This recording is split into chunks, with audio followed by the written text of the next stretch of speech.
اعوذ باللہ من الشیطان الرجیم بسم اللہ الرحمن الرحیم الحمد للہ والصلاة والسلام علی رسول اللہ وآلہ آل اللہ واللعنۃ الدائمۃ علی اعدائہم وأعداء اللہ من یوم عداوتہم الی یوم لقاء اللہ اما بعد فقال اللہ تبارک و تعالی فی کتابہ المجید وفرقانہ الحمید اعوذ باللہ من الشیطان الرجیم یا ایہا الذین آمنوا کتب علیکم الصیام کما کتب علی الذین من قبلکم لعلکم تتقون ایاما معدودات فمن کان منکم مریضا او علی سفر فعدۃ من ایام اخر وعلى الذين يطيقونه فدية طعام مسكين فمن تطوع خيرا فهو خير له وأن تصوموا خير لكم إن كنتم تعلمون شهر رمضان الذي أنزل فيه القرآن هدى للناس وبينات من الهدى والفرقان فمن شهد منكم الشهر فليصمه ومن كان مريضا أو على سفر فعدة من أيام أخر یرید اللہ بکم اليسر ولا یرید بکم العسر ولتکملوا العدۃ ولتکبروا اللہ علی ما ھداکم ولعلکم تشکرون وَإِذَا سَأَلَكَ عِبَادِي أَنِّي فَإِنِّي قَرِيبٌ أُجِيبُ دَعْوَةَ الدَّاعِ إِذَا دَعَانِ فَلْيَسْتَجِيبُوا لِي وَلْيُؤْمِنُوا بِي لَعَلَّهُمْ يَرْشُدُونَ صدق اللہ العلی العظیم۔ حکمت روزہ و فلسفہ روزہ میں اشارہ ہوا تھا کہ روزہ ایک بہت گہری وسیع عبادت ہے خداوند تبارک و تعالیٰ کی، اور عبادت ہونے کے ناطے روزہ میں انسان اظہار عبودیت کرتا ہے و اظہار بندگی کرتا ہے۔ بندگی کے مقام پر انسان جب پہنچتا ہے وہ آثار بندگی و عبودیت اس کے اندر نمایاں ہوتے ہیں، عملاً اس کا اظہار کرتا ہے، وہ از جملہ روزہ ہے۔ مختلف پہلو ہیں روزے کے۔ ایک اثر اس عبادت کا یہ ہے کہ اس عبادت سے انسان کو انقطاع حاصل ہوتا ہے۔ اہم ترین اثر روزے کا، اگرچہ جستہ گریختہ اس کی طرف سابقہ گفتگو میں اشارہ ہوا ہے، لیکن یہ ایک خود مستقل اثر ہے۔ دیگر عبادات کے اندر بھی ہے، لیکن روزے میں اس کا پہلو بہت غالب اور نمایاں ہے۔ انقطاع وہی اثر ہے جس کی طرف مناجات شعبانیہ میں ائمہ معصومین علیہ السلام نے اشارہ فرمایا ہے۔ مناجات شعبانیہ ائمہ اطہار کی مشترک مناجات ہیں، یعنی اس لحاظ سے منفرد ہیں یہ مناجات کے تمام معصومین نے ان کو بارگاہ خدا میں اس مناجات کو، اس دعا کو پڑھا ہے۔ مناجات شعبانیہ کے نام سے معروف ہے کہ ماہ شعبان میں تاکید ہے ان مناجات کی تلاوت کی۔ امام خمینی رضوان اللہ تعالیٰ علیہ اس مناجات پر بہت زیادہ اصرار فرماتے تھے، خود بھی پڑھتے بھی تھے، شرح بھی کی ہے اور تاکید بھی اس کی کرتے تھے۔ اور وجہ یہ ہے کہ اس کے اندر جو عرفانی مطالب ہیں و گہرائی ہے اس مناجات کے اندر، وہ بہت کم دوسرے مضامین کے اندر یا دوسرے روایات کے اندر موجود ہیں۔ دعاؤں کی کئی قسمیں ہیں، کچھ دعائیں ہیں جو صرف خداوند تبارک و تعالیٰ سے مانگنا ہے، جس طرح ماہ رمضان کی دعا ہے اللہم ادخل علی اہل القبور السرور، اللہم اشفی کل جائع، خدایا ہر بھوکے کا پیٹ بھر، خدایا ہر عریان کا تن ڈھانپ دے، خدا ہر پیاسے کی پیاس بجھا دے، خدایا ہر مقروض کا قرض ادا کر دے۔ یہ ایک طرح کی دعائیں ہیں جن میں خداوند سے طلب ہی ہے، فقط مانگنا ہے۔ کچھ دعائیں ہیں جن کے اندر مطالب عرفانی بہت اعلیٰ درجے کے موجود ہیں۔ مناجات شعبانیہ ان مناجات میں سے ہے کہ جس میں عرفانی مطالب بہت اعلیٰ اور گہری سطح تک موجود ہیں۔ ان مناجات میں عبد خداوند تبارک و تعالیٰ سے طلب کرتا ہے کہ رب حب لی کمال الانقطاع الیک، کہ اے پروردگار مجھے اپنی طرف مکمل انقطاع عطا فرما، اپنی ذات کی طرف، اپنی حقیقت کی طرف کمال انقطاع و مکمل انقطاع۔ البتہ کمال کا معنی مکمل نہیں ہے، میں اردو بنانے کی وجہ سے عرض کر رہا ہوں۔ کمال انقطاع اور ہوتا ہے، مکمل انقطاع اور ہوتا ہے۔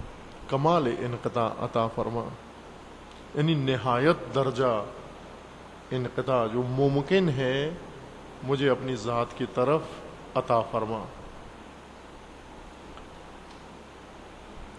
پھر اس کے بعد اس کے آثار ہیں کہ اس انقطاع کے بعد جو اثر انسان کے وجود پر ظاہر ہو وہ یہ ہے کہ انسان کو ایسے نور بصیرت خدا دے دے جس کی وجہ سے حجب نور کو انسان عبور کر جائے اور حجابوں سے پرے موجود حقیقت کو بغیر حجاب کے دیکھنا شروع کر دے۔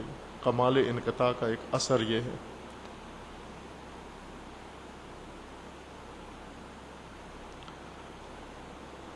اس سے مراد یہ ہے انقطاع سے کہ انسان فرزند خاک ہے، مٹی سے پیدا ہوا ہے۔ جس طرح قرآن مجید نے انسان کی خلقت کا تذکرہ کیا ہے، لقد خلقنا الانسان من سلالۃ من طین، ہم نے انسان کو مٹی سے بنایا ہے، مٹی کے نچوڑ اور تین سے بنایا۔ تین توئے کے ساتھ گارے کو کہتے ہیں، گندی ہوئی مٹی کو، گیلی مٹی، خشک مٹی اور نام ہے اس کا، گیلی مٹی کا اور نام ہے۔ گیلی مٹی کو تین کہتے ہیں، اور تین کے بھی سلالہ سے بنایا ہے۔ سلالہ یعنی نچوڑ، اس مٹی کا نکال کے اس سے خلقت انسان بنی ہے، پھر نطفہ بنا ہے، پھر مضغہ بنا ہے، پھر علقہ بنا ہے، پھر انسان بنا ہے، اور تدریجاً اس نے یہ مراحل طے کیے ہیں۔ سورہ مومنون میں اس خلقت کا ذکر ہے۔ نہج البلاغہ میں خطبہ اول میں امیر المومنین علیہ السلام نے بھی وہی ترتیب ذکر فرمائی ہے جو قرآن کے اندر خلقت انسان کی موجود ہے، یعنی خاک سے خلقت انسان کا آغاز ہوتا ہے۔ انسان فرزند خاک ہے۔ قرآن نے بہت زیادہ خلقت انسان کو ذکر کیا ہے، مختلف پہلو اس کے ذکر کیے ہیں خود انسان کو متوجہ کرنے کے لیے، چونکہ قرآن انسان کی ہدایت کی کتاب ہے، اور ہدایت انسان موقوف ہے اس بات پر کہ انسان کو انسان سمجھ میں آ جائے، انسان کے لیے حقیقت انسانیت کھل جائے کہ حقیقت انسان کیا ہے، کہاں سے شروع ہوا ہے، کہاں تک اس کو جانا ہے۔ اس وجہ سے قرآن نے مختلف پہلو حقیقت انسان کے ذکر فرمائے ہیں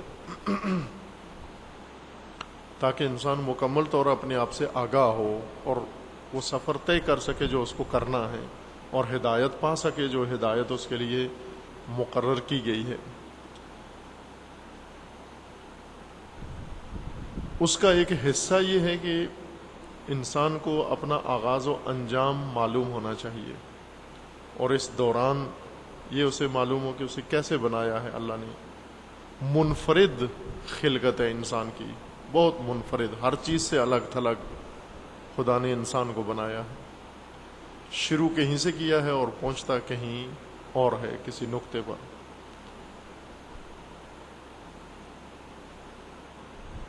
انسان کی خلقت کا آغاز مٹی سے ہوتا ہے۔ مٹی جسمانی چیزوں میں سے ہے، مادی ہے۔ سادہ الفاظ میں جو مادے کا معنی ہمارے ذہنوں میں فوراً آتا ہے وہ فلسفی معنی سے ہٹ کر جو عام عرفی معنی مادے کا ہے، یعنی جسم، اجسام، دنیا جسمانی سے جس چیز کا تعلق ہو وہ مادی ہے۔ فلسفی معنی میں مادہ یا مادی چیز اس کو کہتے ہیں جو پیدا ہوئی ہو اور پیدائش میں اس کا خلقت کا آغاز ایک استعداد سے ہوا ہو، اور جتنے کمالات اس کے اندر ہونے چاہیے وہ کمالات نہ ہوں اس کے اندر، بعد میں وہ کمالات اس کے اندر پیدا ہوں، فلسفے میں اس کو مادہ کہا جاتا ہے یا مادی چیز کہا جاتا ہے. لیکن فزکس میں یا عام تعبیرات میں مادے سے مراد یعنی جسمانی چیز جو نظروں میں آئے، جسے چھوا جا سکے، جسے لمس کیا جا سکے، اس کو مادہ کہتے ہیں. ہم ہر دو معنوں میں انسان کو مادی ہی کہیں گے. انسان عرفی معنی میں بھی مادی ہے، یا فزکس کی اصطلاح کے مطابق بھی مادی ہے، اور فلسفی اصطلاح کے مطابق بھی انسان مادی ہے. یعنی انسان کو خداوند تبارک و تعالیٰ نے سارے کمالات دے کر پیدا نہیں کیا، کمالات سے خالی پیدا کیا ہے، صرف ایک استعداد بنا کر ایک ایبیلٹی کے طور پر پیدا کیا ہے. اس ایبیلٹی کو آہستہ آہستہ اپنے اندر کمالات پیدا کرنے ہیں، ایجاد کرنے ہیں اپنے اندر. ایک سفر ہے جو انسان اپنے اندر طے کرتا ہے، کمال کا سفر. چونکہ انسان استکمالی موجود ہے، مخلوق ہے جس کو کمال تک پہنچنا ہے، کمال یافتہ نہیں ہے، کمال پذیر ہے، کمال کی طرف جانا ہے اس کو. کمال پذیر ہے، نہ کمال یافتہ. کمال پذیر مخلوق کی خصوصیت یہ ہے کہ وہ جب پیدا ہوتی ہے تو استعداد اس کی پیدا ہوتی ہے، پھر اس استعداد ایک سٹیپ آگے بڑھتی ہے، پھر دو سٹیپ، دوسرا سٹیپ آگے بڑھتی ہے، پھر تیسرا، اور اسی طرح ایک ایک سٹیپ کرتے کرتے وہ استعداد تدریجاً کمالات کی طرف بڑھنا شروع ہوتی ہے. اور ایک وقت ایسا آتا ہے کہ جتنی استعداد و ایبیلٹی تھی وہ ساری کی ساری کمال میں بدل جاتی ہے. مثلا اس کی یوں مثال دوں میں آپ کو، جس طرح استعداد اور کمال کی مثال ہے جیسے انڈا اور چوزا ہو. انڈا استعداد کا نام ہے اور چوزا کمال کا نام ہے. اسی انڈے سے کمال پیدا ہوگا، اسی انڈے کے اندر کمال پیدا ہوگا، بلکہ یوں کہیں کہ یہ انڈا ہی تبدیل ہو جائے گا چوزے میں. باہر سے انڈے میں چوزا نہیں ڈالا جاتا، وہی جو کچھ انڈے کے اندر جو کچھ ہے اسی سے چوزا بنتا ہے. فرق یہ ہوتا ہے کہ انڈے میں حیات نہیں ہوتی، لیکن جب چوزا اس کے اندر پیدا ہوتا ہے اس میں حیات ہوتی ہے. یہ حیات انڈے کے اندر پیدا ہوئی ہے. پیدا ہونے سے مراد یہ نہیں ہے کہ انڈا فقط ظرف ہے اور اس کے اندر باہر سے چوزا ڈالا گیا ہے، بلکہ جو چیز انڈے کے اندر تھی، سفیدی اور زردی، اسی سے چوزا بنا ہے. وہی چوزے میں بدل گئی ہے، حیات میں بدل گئی ہے وہ چیز. کس طرح بدلی ہے؟ اس کی خلقت کا ایک پروسیس خداوند تبارک و تعالیٰ نے رکھا ہے مرحلہ وار. وہ مراحل طے کرنے کے بعد یہ انڈا چوزا بن گیا ہے. ایک تو اس کا ٹائم تھا اپنا مناسب کہ اتنے دن بعد یہ انڈا چوزا بنے گا، اور پھر اس کو کس ماحول کی ضرورت ہے، کتنی ہیٹ کی ضرورت ہے، کتنی اس کو گرم کرنے کی ضرورت ہے. اگر وہ ٹیمپریچر انڈے کے اوپر حد سے بڑھ جائے تو بھی چوزا نہیں بنے گا، اگر وہ ٹیمپریچر حد سے کم ہو جائے تو بھی چوزا نہیں بنتا. بس انڈے کے اندر موجود زردی کو چوزا بننے کے لیے ایک خاص ٹیمپریچر کی بھی ضرورت ہے، خاص ماحول کی ضرورت ہے، حرکت نہ کرے وہ انڈا، اور ایک ٹائم کی بھی ضرورت ہے کہ اتنے ٹائم میں اس ہیٹ کے اندر، اس ماحول میں، ان شرائط کے ساتھ یہ انڈا چوزا بن جائے گا. اسی طرح کا انسان کا بھی پروسیس ہے. یعنی چوزا انڈے سے پیدا ہوتا ہے، انڈا حیات نہیں رکھتا لیکن اس میں حیات آ جاتی ہے. اسی طرح انسان بھی مٹی سے شروع ہوا ہے بننا، اور ایک مرحلے میں اسی مٹی میں زندگی آ جاتی ہے. یعنی مٹی سے جو چیز بنی تھی اسی میں حیات آ جاتی ہے. کس طرح حیات آتی ہے؟ نہ کہ باہر سے کوئی حیات اس کے اندر ڈالی جاتی ہے، انجیکٹ نہیں کی جاتی حیات اس کے اندر، بلکہ وہی حیات میں بدل جاتی ہے وہ چیز. کیوں بدلتی ہے حیات میں؟ کچھ خاص پروسیس ہے، مرحلہ ہے اس کا، وہ مرحلہ وار سفر طے کر کے وہی چیز جو فاقد حیات ہے اب حیات میں تبدیل ہو جاتی ہے. اسی طرح یہ سفر انسان کا جاری رہتا ہے، آگے سٹیپ بائی سٹیپ انسان آگے بڑھتا رہتا ہے. یعنی پہلے مرحلے میں مٹی ہوتا ہے، مٹی سے طین بنتا ہے، طین سے سلالہ بنتا ہے، سلالہ سے نطفہ بنتا ہے. وہ تبدیل ہو رہا ہے اس نظام خلقت خدا کے تحت. ایک حالت دوسری حالت میں بدل ہو رہی ہے. حالتیں بدل رہی ہیں ایک چیز کے اوپر. اسی حالتیں بدلنے میں ایک مقام ایسا آ جاتا ہے کہ وہ ذی حیات ہو جاتی ہے. وہ چیز پہلے ذی حیات نہیں تھی. مثلا جب مٹی تھی تو ذی حیات نہیں تھی، سلالہ بنا، تین بنا، ذی حیات نہیں تھی، سلالہ بنا، ذی حیات نہیں تھی، اور پھر نطفہ بنا تو بھی اس میں حیات نہیں تھی، زندگی نہیں تھی. اس کے بعد مضغہ ہوا تو یہ حیات نہیں تھی، علقہ ہوا حیات نہیں تھی. لیکن اسی کے اندر ایک مرحلہ ایسا آتا ہے، یعنی ایک قدم اور یہی مادہ اٹھاتا ہے اور اس میں حیات پیدا ہو جاتی ہے. وہاں ایک ایسے سٹیپ پہ جا پہنچتا ہے کہ اس سے اگلا قدم اگر اٹھائے تو غیر ذی حیات میں سے حیات والے عالم میں تبدیل ہو جاتی ہے وہ چیز. اور ذی حیات جو ہے یہ پھر اپنے مراحل طے کرنا شروع کرتا ہے. روزانہ بھی نہ کہیں آپ، ہر آن، ہر منٹ، ہر سیکنڈ میں، بلکہ سیکنڈ کے بھی اگر آپ تقسیم کریں، مزید جز بنائیں، تو ان اجزاء میں اس کے اندر تبدیلی واقع ہوتی ہے. آنات کے اندر اس کے اندر تبدیلی واقع ہو رہی ہے. ایک آن کچھ تھا، دوسرے آن کچھ اور ہے، تیسرے آن کچھ اور ہے.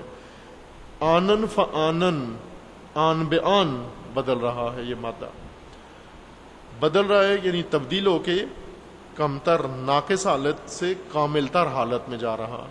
اس کو حرکت کمالی یا حرکت استکمالی کہتے ہیں. اس حرکت کا نام، مثالیں بہت ساری ہیں. یہ وہ چیزیں ہیں جو ہم اپنی آنکھوں سے دیکھتے ہیں، چونکہ ان میں غور نہیں کیا کبھی، اس لیے تھوڑی دشوار لگتی ہیں. ہم سمجھتے ہیں کہ پتہ کیا بیان ہو رہا ہے.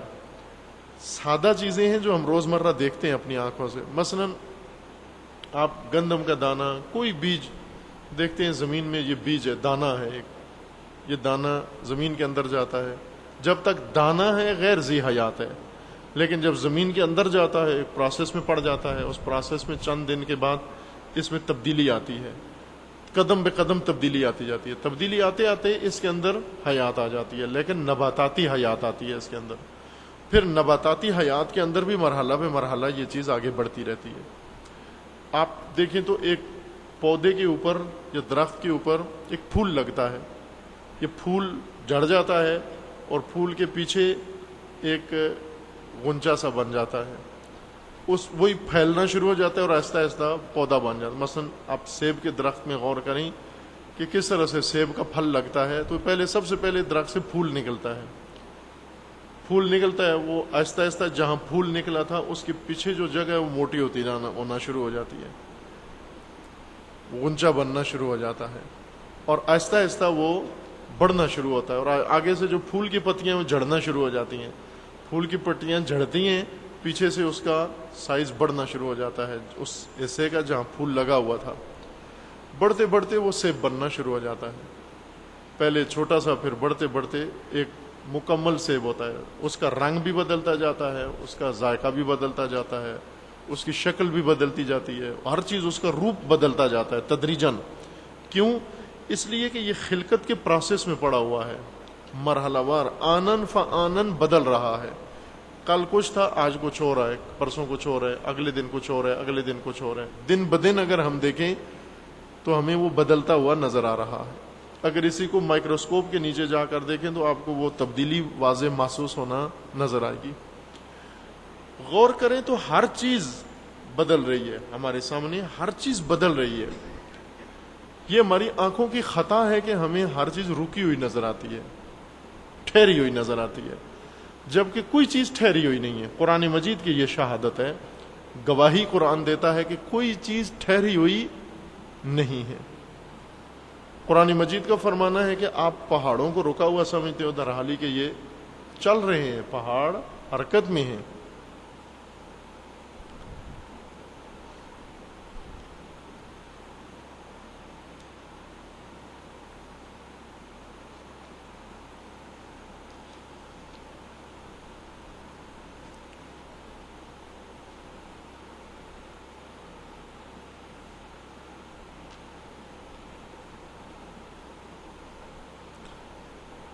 قرآن مجید کا یہ فرمانا ہے کہ تم گمان یہ کرتے ہو کہ یہ پہاڑ رکے ہوئے ہیں، در حالی کہ یہ پہاڑ بادلوں کی طرح چل رہے ہیں، یعنی تبدیلی ان کے اندر آ رہی ہے، لیکن تم انہیں گمان یہ کرتے ہو کہ یہ رکے ہوئے ہیں.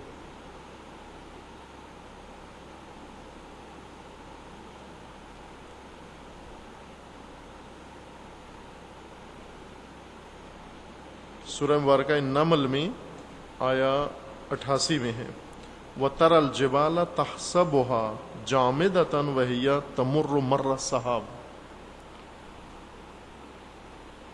توجہ فرمائیں، سورہ مبارکہ نمل کی آیا 88 میں، وَتَرَى الْجِبَالَ تَحْسَبُهَا، آپ پہاڑوں کو دیکھتے ہو، گمان یہ کرتے ہو کہ یہ رکے ہوئے ہیں، جماد ہے، جامد ہیں، پتھر کی طرح ہیں، ایک ہی حالت میں باقی ہیں، وَهِيَ تَمُرُّ مَرَّ السَّحَابِ، جبکہ یہ رکے ہوئے نہیں ہیں، یہ بادلوں کی طرح گزر رہے ہیں۔ بادلوں کی طرح گزرنے سے مراد یہ نہیں ہے کہ ابھی میں نے دیکھا یہاں پہاڑ تھا اور صبح اٹھ کے دیکھوں یہاں پہاڑ نہ ہو بلکہ چل کے تھوڑا سا آگے چلا گیا ہو، نہ، اس طرح نہیں گزر رہے پہاڑ۔ پہاڑوں کے گزرنے کا معنی یہ ہے کہ ابھی آپ نے نگاہ ڈالی، آپ کو پہاڑ نظر آیا، اور دوسرے آن یا دوسرے لمحے یا دوسرے ٹائم جب آپ پہاڑ کی طرف دیکھتے ہیں تو یہ وہ پہاڑ نہیں ہے جو پہلی نگاہ میں دیکھا تھا، وہ گیا، یہ نیا پہاڑ ہے۔ کس طرح سے پہاڑ گزر رہے ہیں؟ جس طرح سے پانی گزرتا ہے۔ مثلا آپ ایک نہر کے کنارے جا کے کھڑے ہو جائیں اور نہر پانی میں غور کریں آپ، پھر آپ کسی سے بات کریں ادھر منہ کر کے، 5 منٹ بات کریں، 5 منٹ کے بعد دوبارہ نہر پہ نگاہ ڈالتے ہیں، گمان یہ کرتے ہیں کہ میں 5 منٹ پہلے بھی اسی پانی کو دیکھ رہا تھا اور 5 منٹ بعد بھی وہی پانی مجھے نظر آ رہا ہے۔ نہ، وہ پانی جو 5 منٹ پہلے یہاں تھا وہ گزر کے بہت آگے جا چکا ہے، اور اب جو پانی آپ کی نگاہوں کے سامنے ہے یہ نیا پانی آیا ہے، یہ وہ پانی نہیں ہے۔ لیکن چونکہ پہلے پانی اور دوسرے پانی میں وقفہ نہیں ہے، بیچ میں فاصلہ نہیں ہے، اس لیے ہمیں نظر آتا ہے کہ یہ وہی پانی ہے جو میں نے پہلے دیکھا تھا، جبکہ یہ وہ پانی نہیں ہے، یہ گزر گیا ہے۔ عیناً ہوا کی طرح ہے، جس طرح ہوا ابھی آپ کو محسوس ہو رہی ہے اور آنے بعد پھر ایک ہوا کا جھونکا لگے گا، تو یہ وہ ہوا نہیں ہے جو پہلا جھونکا لگا تھا، وہ گزر گیا، کہیں آگے پہنچ گیا ہے، اب یہ نئی ہوا آئی ہے۔ خداوند تبارک و تعالیٰ کا فرمان ہے کہ آپ گمان پہاڑوں کو جب دیکھتے ہو تو گمان کرتے ہو کہ پہاڑ رکے ہوئے ہیں ایک جگہ پر، ٹھہرے ہوئے ہیں، جبکہ پہاڑ تیزی سے گزر رہے ہیں۔ گزرنے کا مطلب یہ ہے کہ یعنی یہ پہاڑ جس پر آپ نے ابھی نگاہ ڈالی اور پھر 5 منٹ بعد دوبارہ نگاہ ڈالی، تو دوبارہ جب آپ نے دیکھا تو وہ یہ پہلا پہاڑ نہیں ہے، وہ پہلا پہاڑ گزر گیا، نیا پہاڑ بنا ہے، نیا پہاڑ وجود میں آیا ہے۔ اللہ نے خلقت کا ایک ایسا نظام بنایا ہوا ہے کہ جس میں ہر چیز کو ہر لمحے نئی خلقت خدا دے رہا ہے۔ ہماری غلط فہمی یہ ہے کہ ہم سمجھتے ہیں کہ ایک چیز بنا دی گئی ہے اور اب وہ جاری ہے، وہی آگے اپنی حیات کو جاری رکھے ہوئے ہے۔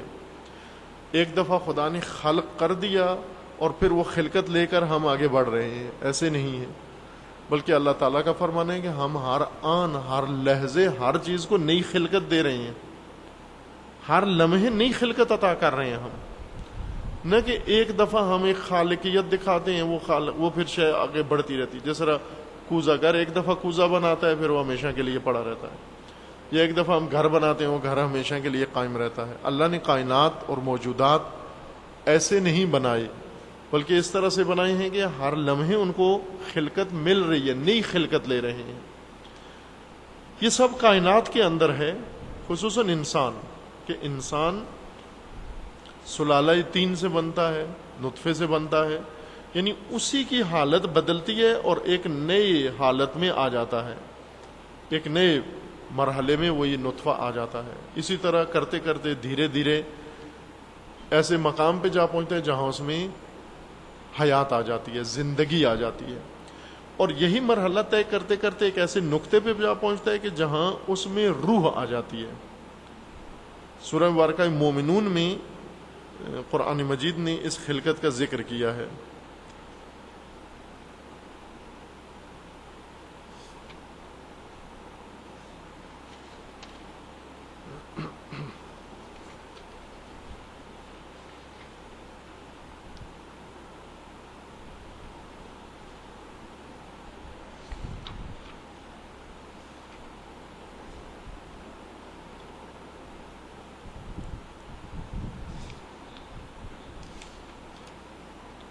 سورہ مبارکہ مومنون کے آغاز میں ہی انسان کی خلقت کا ذکر خداوند تعالیٰ نے اس طرح سے بیان فرمایا۔ وَلَقَدْ خَلَقْنَا آیا 12 سے وَلَقَدْ خَلَقْنَا الْإِنسَانَ مِنْ سُلَالَةٍ مِنْ طِينٍ ثُمَّ جَعَلْنَاهُ نُطْفَةً فِي قَرَارٍ مَكِينٍ ثُمَّ خَلَقْنَا النُّطْفَةَ عَلَقَةً فَخَلَقْنَا الْعَلَقَةَ مُضْغَةً فَخَلَقْنَا الْمُضْغَةَ عِظَامًا فَقَسَوْنَا الْعِظَامَ لَحْمًا.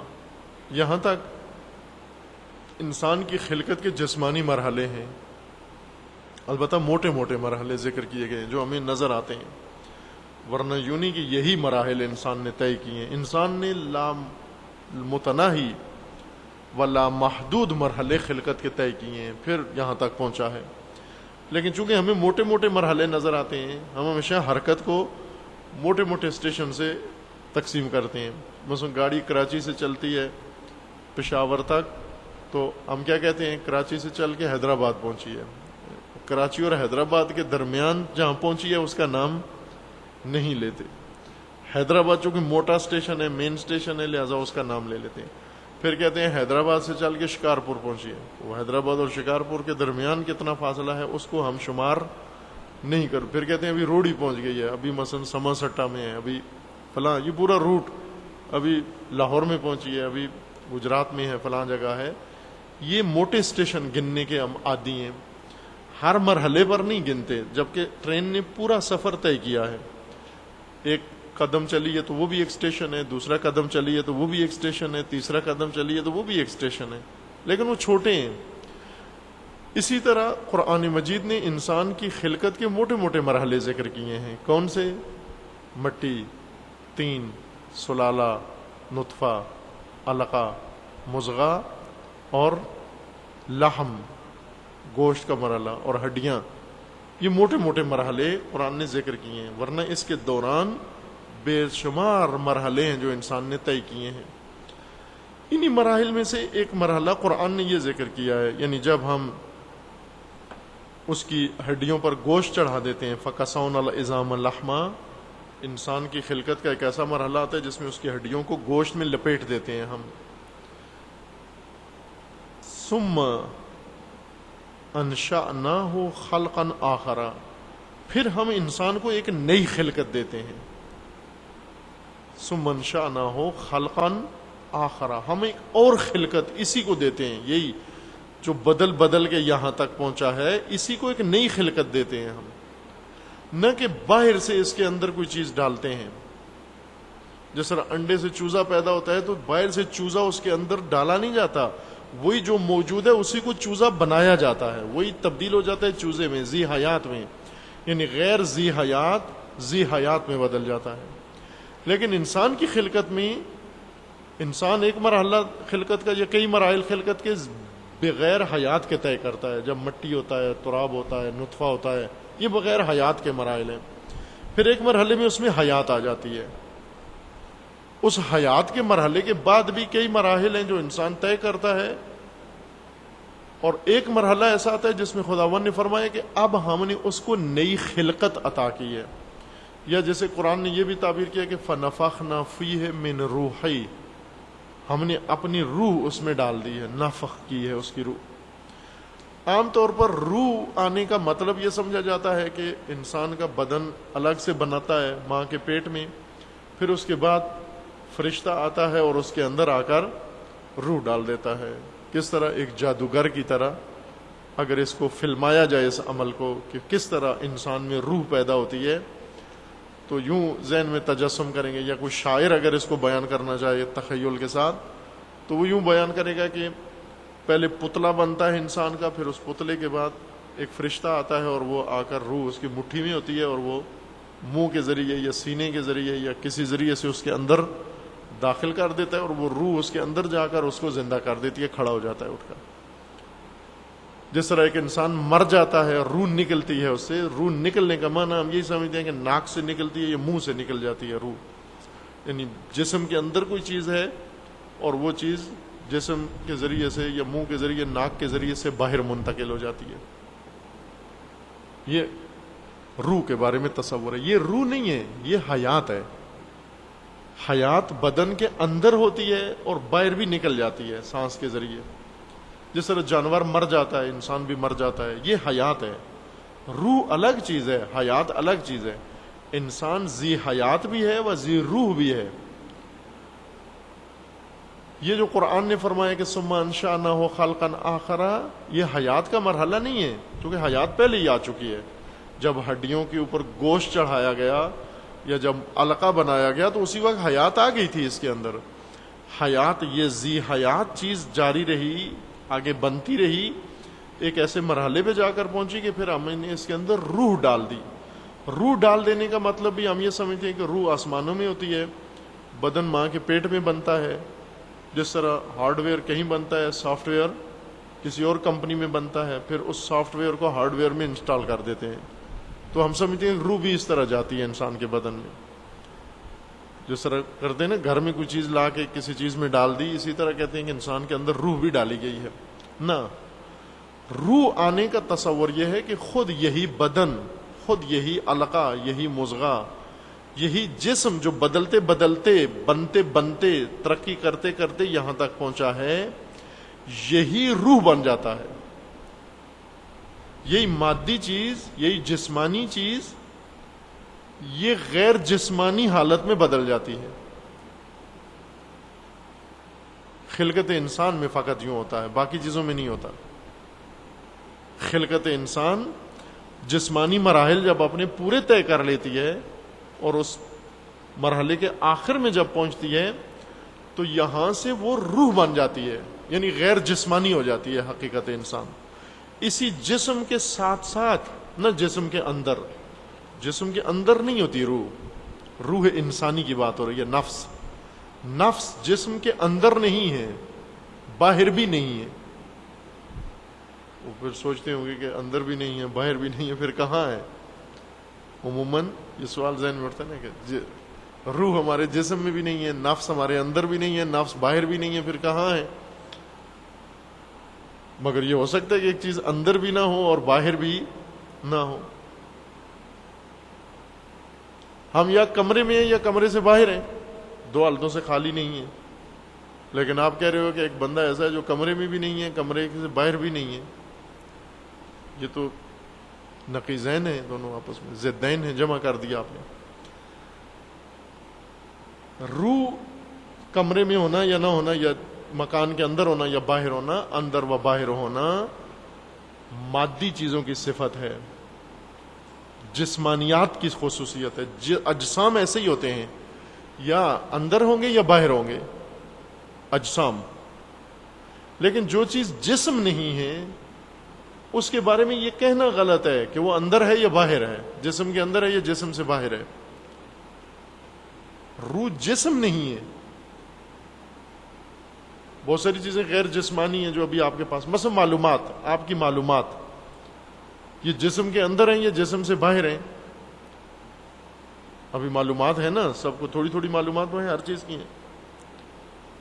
یہ معلومات کہاں ہیں اس وقت؟ وہی جو آپ کی معلومات ہیں ان کی بات ہو رہی ہے، جو کتاب میں لکھی ہوئی ہیں وہ نا، جو آپ کے پاس ہیں جو معلومات، وہ اس وقت کہاں ہیں؟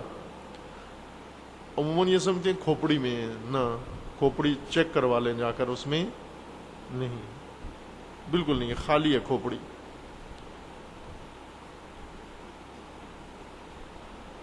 اس میں نہیں ہے یہ معلومات۔ آپ مغز چیک کروا لیں جا کر، ایک ایک خلیہ اس کا چیک کروا لیں لیبارٹری میں، اس میں کسی قسم کی کوئی معلومات نہیں ہے۔ پھر کہاں ہے؟ کھوپڑی سے باہر ہے، باہر بھی نہیں ہے۔ کیوں؟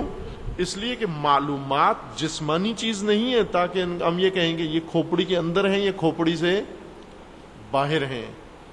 جسمانی چیزیں یا کھوپڑی کے اندر ہوتی ہیں یا باہر ہوتی ہیں، اندر بھی مکان ہے، باہر بھی مکان ہے۔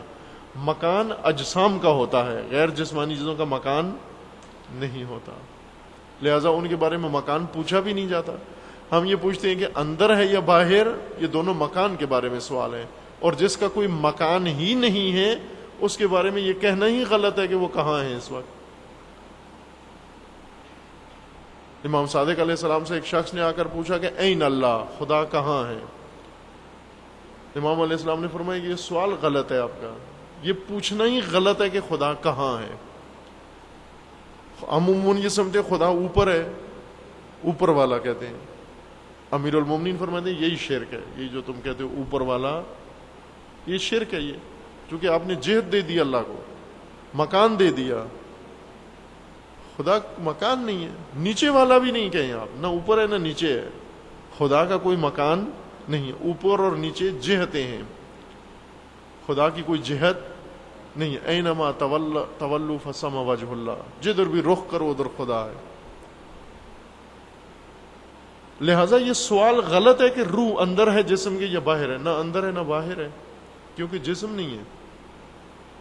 مہم سوال یہ ہے کہ روح یعنی ہم خود، یہ میں، یہ انا، یہ غیر جسمانی ہے، نفس غیر جسمانی ہے، لیکن یہ بنا جسم سے ہے۔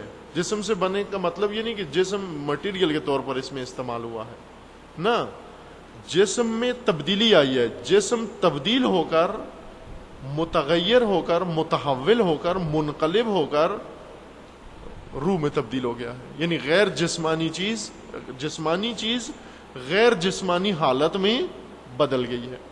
جس طرح مادہ انرجی بنتا ہے، انرجی اور چیز ہے، مادہ اور چیز ہے۔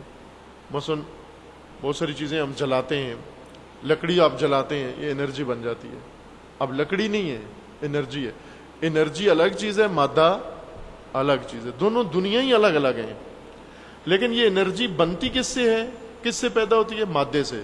مادہ تبدیل ہو کر انرجی بن جاتا ہے۔ اسی طرح جیسے مادہ انرجی بنتا ہے جل کر، اسی طرح مادہ غیر مادی ہو جاتا ہے، جسم غیر جسمانی ہو جاتا ہے، جسم غیر مادی حالت میں چلا جاتا ہے۔ یہ مادے کے اندر خصوصیت ہے، لیکن نہ ہمیشہ۔ جس طرح ہر مادہ پڑے پڑے انرجی نہیں بنتا، یہ ستون ہے، یہ مادہ ہے یہاں، یہ کبھی بھی انرجی نہیں بنے گا جب تک اس کو بلاسٹ نہ کیا جائے، اس وقت تک انرجی نہیں بنے گا۔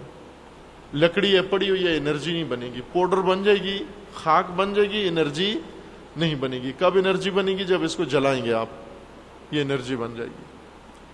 پس مادہ دم بدم انرجی بن رہا ہے، یہ ایک خصوصیت ہے مادے کے اندر۔ ایک خصوصیت مادے میں یہ ہے کہ جب اپنا متعلقہ و معین پروسیس طے کرتا ہے تو غیر جسمانی حالت میں تبدیل ہو جاتا ہے۔ غیر جسمانی حالت میں جب بدلتا ہے تو روح بن جاتا ہے اور نفس بن جاتا ہے۔ اس حالت کا نام ہے انقطاع، اس کو کہتے ہیں انقطاع۔ انقطاع یعنی عالم مادہ کو چھوڑنا اور غیر مادی عالم میں جانا، یہ انقطاع ہے۔ ہم انقطاع کرتے آئے ہیں، بہت سارے انقطاع سے ہم زندہ ہیں۔ اگر یہ انقطاع نہ ہوتا ہماری زندگی میں، ہم زندہ نہ ہوتے۔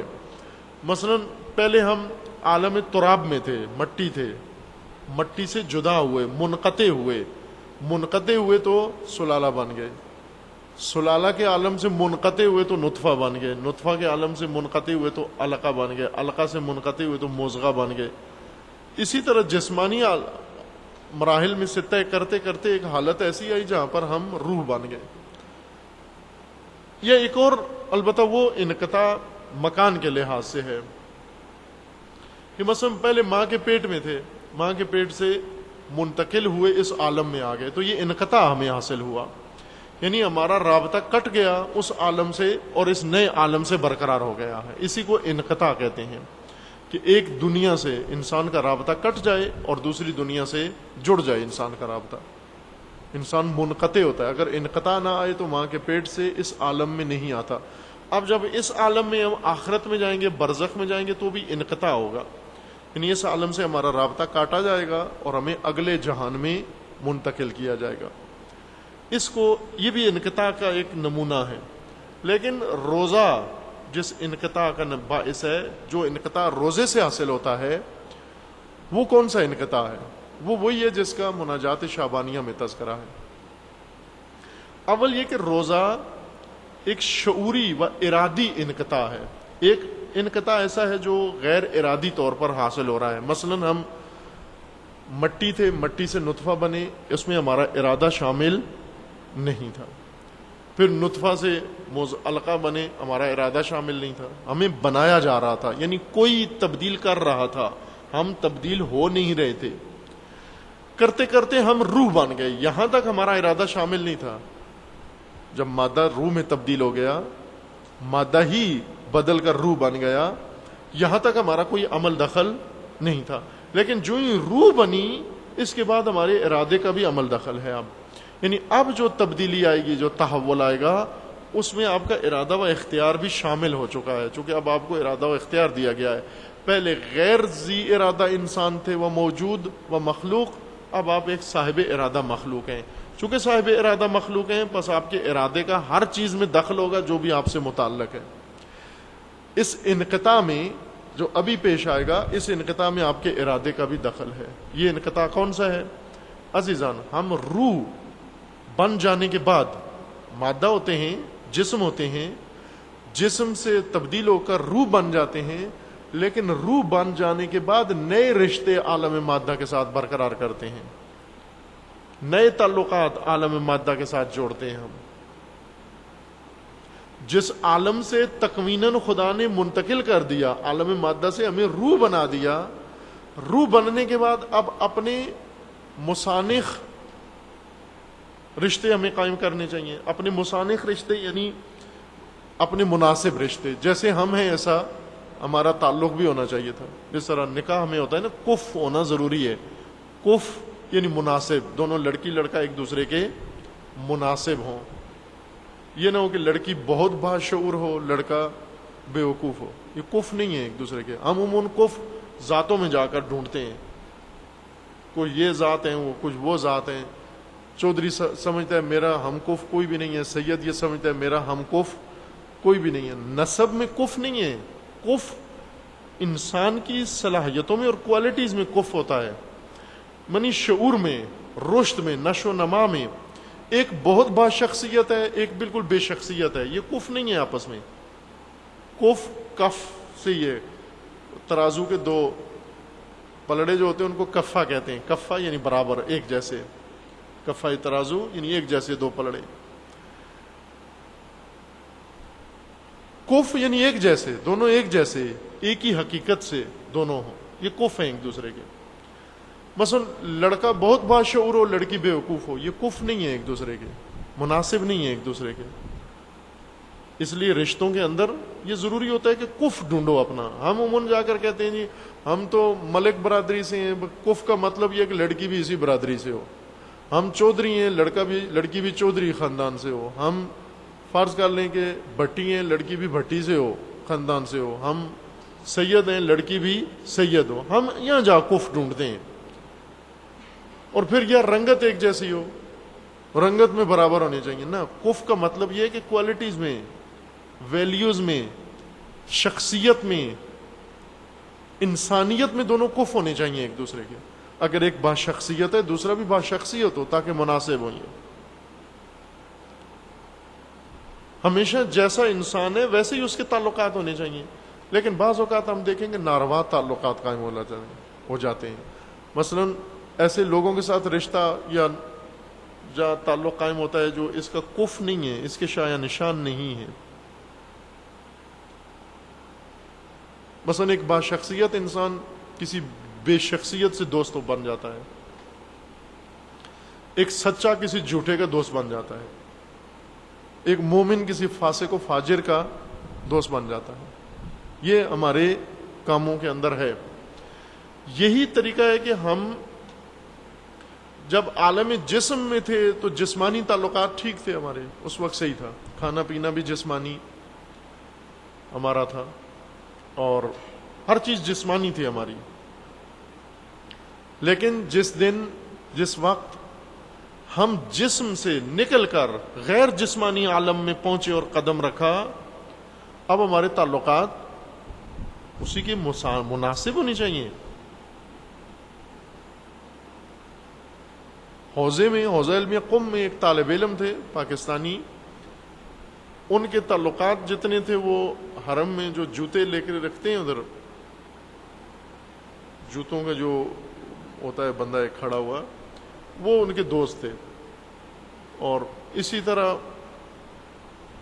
اس سطح کے لوگ ان کے دوست تھا۔ وہ طالب علم، یعنی کوئی بھی طالب علم یا عالم یا پڑھا لکھا اس کا دوست نہیں تھا، سب یہ طبقہ اس کا دوست تھا۔ کوئی ریڑھی والا اس کا دوست تھا، کوئی دوسرا کسی پیشے سے تعلق رکھنے والا اس کا دوست تھا۔ وہ تعجب ہوتا ہے انسان کو کہ ان میں کیا آپس میں رشتہ ہے، یہ کیوں ان کا دوست ہے یہ۔ مولانا روم نے ایک واقعہ نقل کیا مثنوی میں کہ ایک بگلا کوے کا دوست تھا، کوا اور بگلا آپس میں دوست ہو گئے۔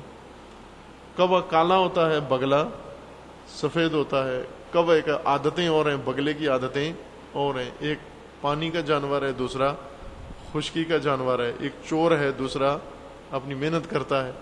کوا چوری کرتا ہے نا وہ، اور اس طرح کی بہت ساری صفات ان کی ملتی نہیں ہے کوئی رگ آپس میں۔ سب سے بڑھ کر دیکھیں تو وہ جو ظاہری فرق ہے ان کا، ایک کالا ایک گورا، تو یہ کیسے دوست بن گئے آپس میں؟ کوا کوے کا دوست ہو، بگلا بگلے کا دوست ہو تو ٹھیک ہے، لیکن یہ کیسے آپس میں دوست بنے؟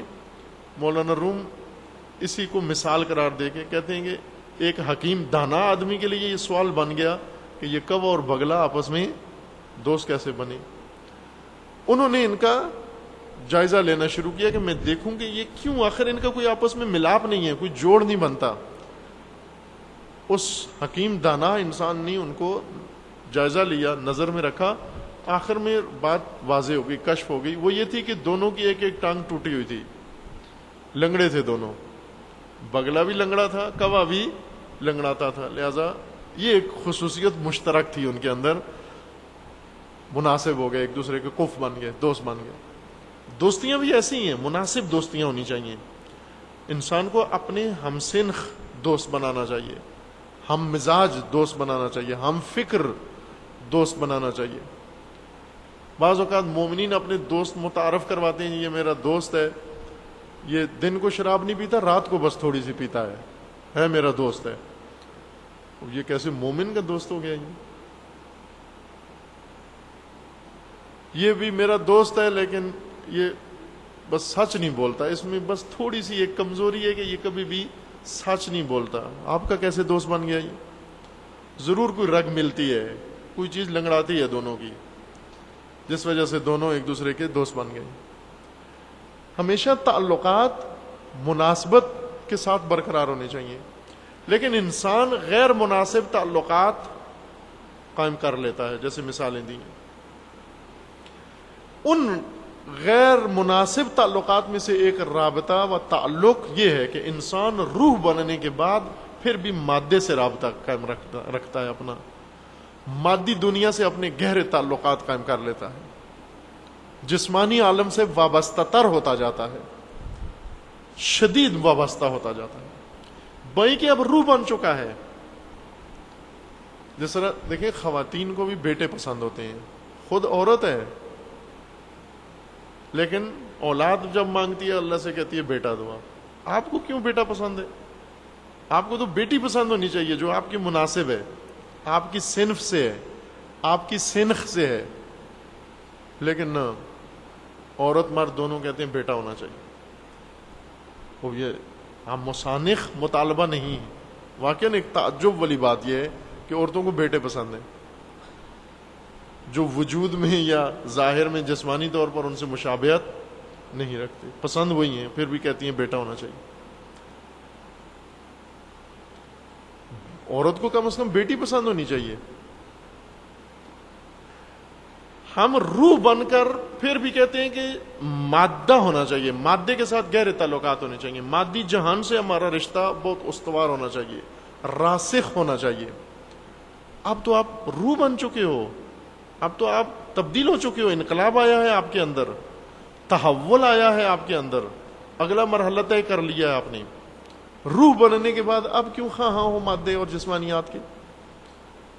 اب تو آپ کے مطالبات بدل جانے چاہیے، آپ کی خواہشات بدل جانی چاہیے، آپ کی تمنائیں بدل جانی چاہیے، آپ کی آرزوئیں بدل جانی چاہیے۔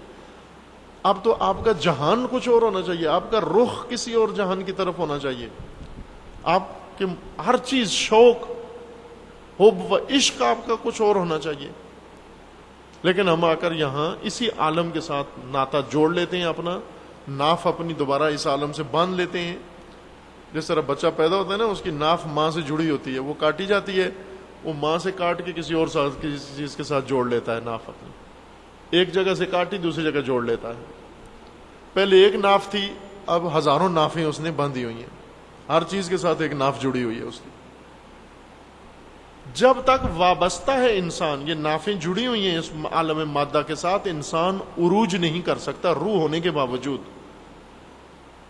زنجیر مادہ اس کے پاؤں میں لٹکی ہوئی ہے، طوق مادہ اس کی گردن میں پڑا ہوا ہے، یعنی اب کیوں ڈالا ہوا ہے؟ اب خود ڈالا ہوا ہے، رضاکارانہ طور پر اپنی خواہش کے ساتھ ڈالا ہوا ہے۔ عالم مادہ کو ترک نہیں کرتا، عالم مادہ سے جدا نہیں ہوتا، عالم مادہ سے اوپر نہیں جاتا، عالم مادہ سے پرواز نہیں کرتا غیر مادی عالم کی طرف۔ غیر مادی عالم یعنی ملکوت کی طرف، ملکوت اعلیٰ کی طرف نہیں جاتا، عالم بالا کی طرف نہیں جاتا، واپس اسی عالم کی طرف دوبارہ آتا ہے۔ قرآن مجید میں خداوند تبارک و تعالیٰ نے فرمایا کہ وَمَا لَكُمْ، تمہیں کیا ہو گیا ہے کہ جب بھی تمہیں کہا جاتا ہے کہ آؤ خدا کی طرف آؤ، اثاقلتم الی الارض، دوبارہ زمین کی طرف نیچے زیادہ دھستے چلے جاتے ہو، زمین کی طرف زیادہ متمائل ہوتے جاتے ہو، ثقیلتر ہوتے جاتے ہو زمین کے ساتھ۔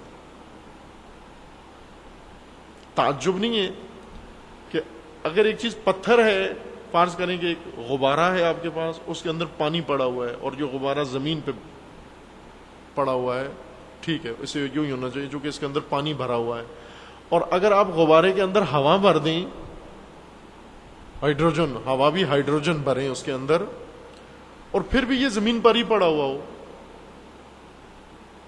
ہائیڈروجن ہلکی گیس ہوتی ہے نا، ہائیڈروجن اگر بھریں تو اس کو ہوا میں جانا چاہیے، لیکن ایک غبارے میں آپ نے ہائیڈروجن بھر دی پھر بھی زمین کے ساتھ چپکا ہوا ہے۔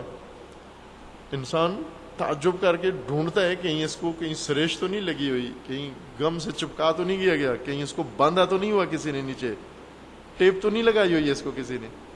کیوں؟ اس لیے کہ ہائیڈروجن کو نہیں زمین پہ ہونا چاہیے، ہائیڈروجن کو اوپر جانا چاہیے۔ یہی حال ہے انسان کا کہ انسان اپنی خلقت کے پروسیس میں ہائیڈروجن سے بھی ہلکا ہو چکا ہے، کیا؟ یعنی روح بن چکا ہے، نفس بن چکا ہے۔ ابھی نفس بننے کے بعد بھی زمین سے چپکا ہوا ہے، جائیداد سے چپکا ہوا ہے، مادے سے چپکا ہوا ہے، عالم مادی اور اس کے تقاضوں سے چپکا ہوا ہے۔ دیکھو کہ نیچے سریش تو نہیں لگی ہوئی اس کو، اسی نہیں ہونا چاہیے تھا یہاں، اس کا رخ عالم ملکوت کی طرف ہونا چاہیے، اس کا رخ عالم بالا کی طرف ہونا چاہیے، اسے معراج کرنی چاہیے، اسے پرواز کرنی چاہیے۔ یہ کیوں پرواز نہیں کر رہا؟ ممکن ہے کوئی ٹریجڈی ہو اس کے ساتھ، کوئی مشکل ہو اس کے ساتھ، کچھ چیزوں نے اس کو باندھا ہوا ہو۔ ایسے ہی ہے، ہم بندھے ہوئے ہیں، جیسے پہلے اشارہ کیا تھا کہ ہم اسیر ہیں، ہم زنجیروں میں اور رسیوں میں جکڑے ہوئے ہیں۔ عالم مادہ نے بھائی کہ عالم مادہ ہمارا مسانخ نہیں ہے، اب پہلے تھا، آغاز میں تھا، چونکہ ہم اسی کے فرزند ہیں، ہم مادی ہیں، لیکن اب نہیں ہے، چونکہ اب روح بن چکے ہیں۔ جس طرح جنس تبدیل ہوتی ہے نا، لڑکے لڑکیاں بن جاتے ہیں اور لڑکیاں لڑکے، ہوتا رہتا ہے، یہ عام ہے۔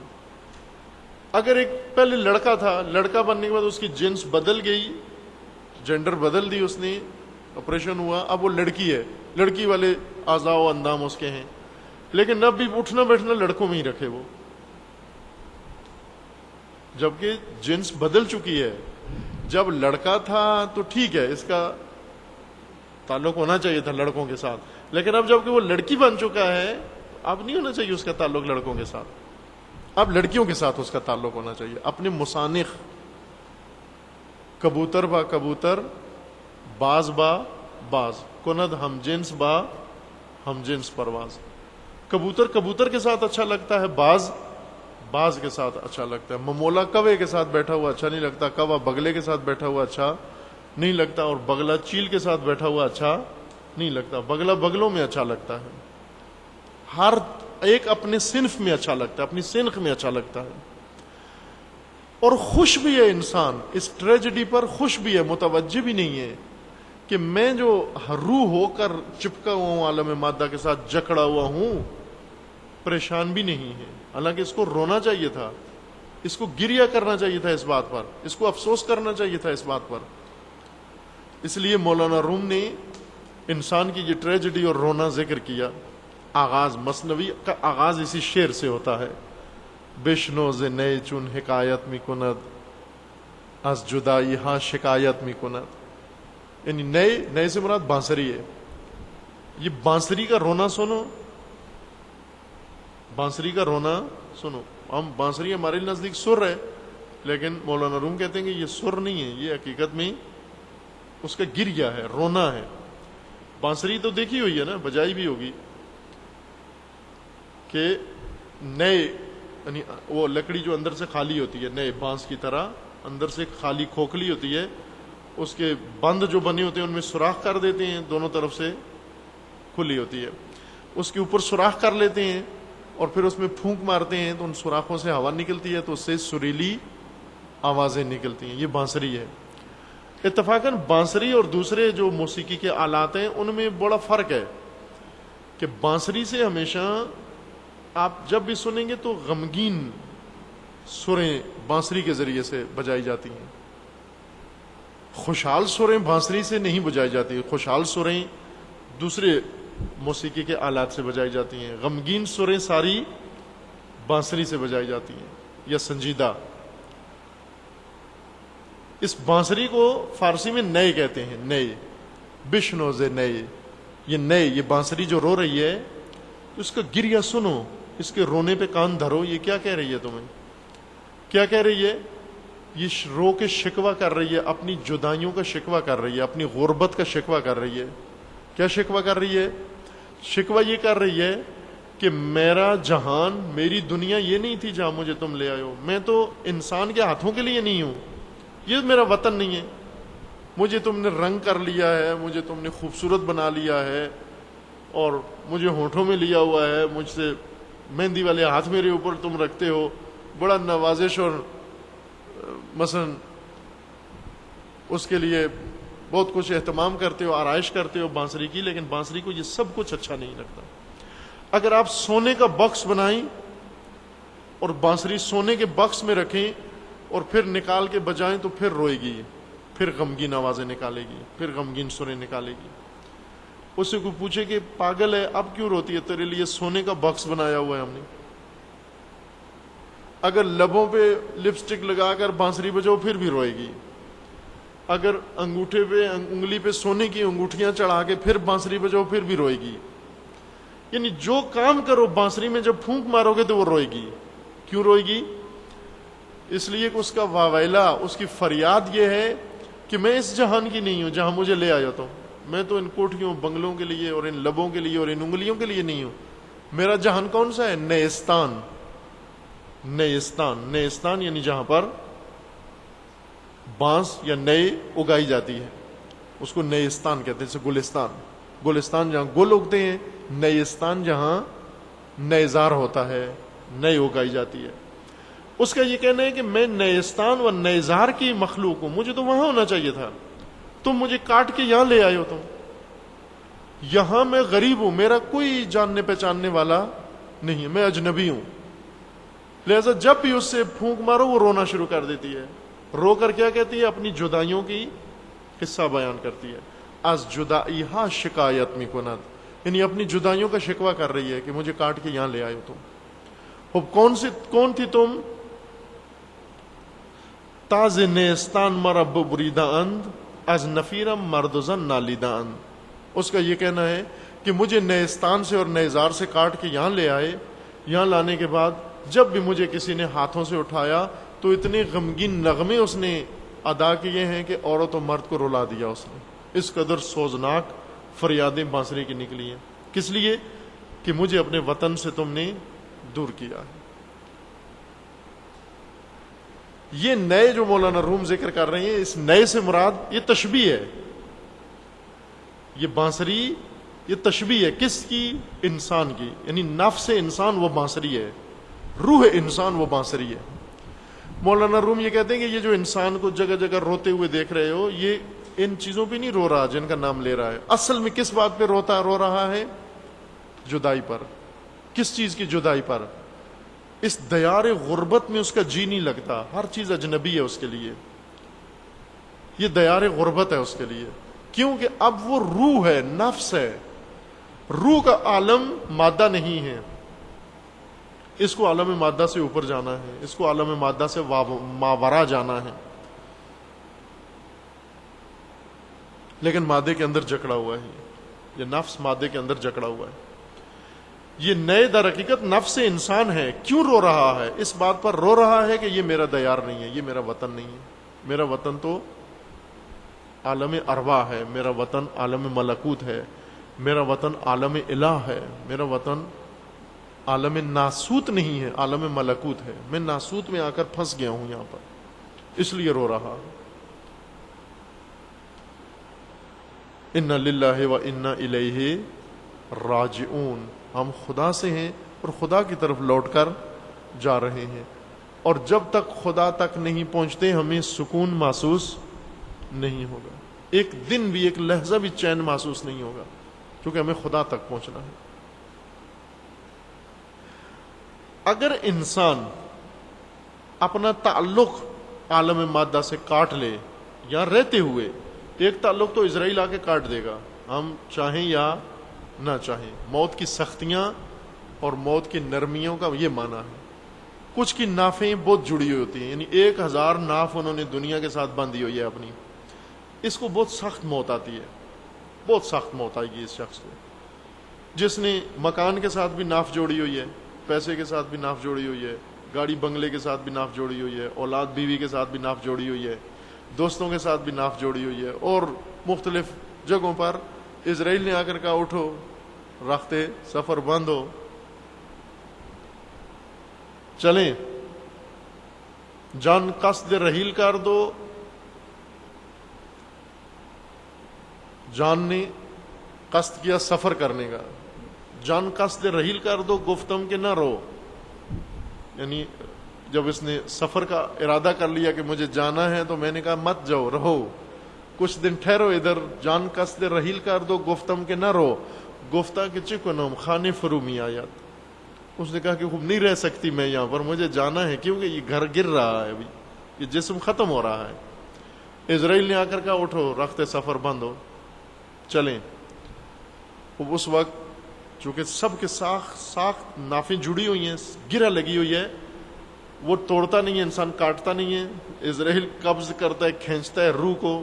قبض روح کرنا یعنی روح کو اپنے اختیار میں لیتا ہے اسرائیل, اور درد ہوتا ہے انسان کو, کیونکہ ناف بچے کی کھینچیں اگر, ماں کو بھی درد ہوتا ہے اور بچے کو بھی درد ہوتا ہے. اس دنیا سے جتنے اٹھ کے جاتے ہیں, جس کے ساتھ اس کی ناف جڑی ہوتی ہے اس کو وہ رونا شروع کر دیتا ہے. اس کو بھی افسوس, اس کو بھی افسوس ہو رہا ہے, کیونکہ جدائی ہو رہی ہے. آسان موت کن لوگوں کی ہے؟ آسان موت ان لوگوں کی ہے جو مرنے سے پہلے ہی, اسرائیل سے پہلے ہی ساری نافیں کاٹ کے فارغ بیٹھے ہوئے ہیں, کسی چیز کے ساتھ کوئی ربط نہیں ہے. اگر نمونے کے طور پر دیکھنا چاہیں ایسا انسان جس کو اسرائیل کو بھی زحمت نہیں ہوئی اور اس انسان کو بھی زحمت نہیں ہوئی دنیا سے جانے میں, امام خمینی رضوان اللہ تعالی علیہ. اسرائیل کے آنے سے پہلے ہی امام نے لکھ کے رکھا ہوا تھا کہ من بقلبی مطمئن و روحی شاد و دلی آرام.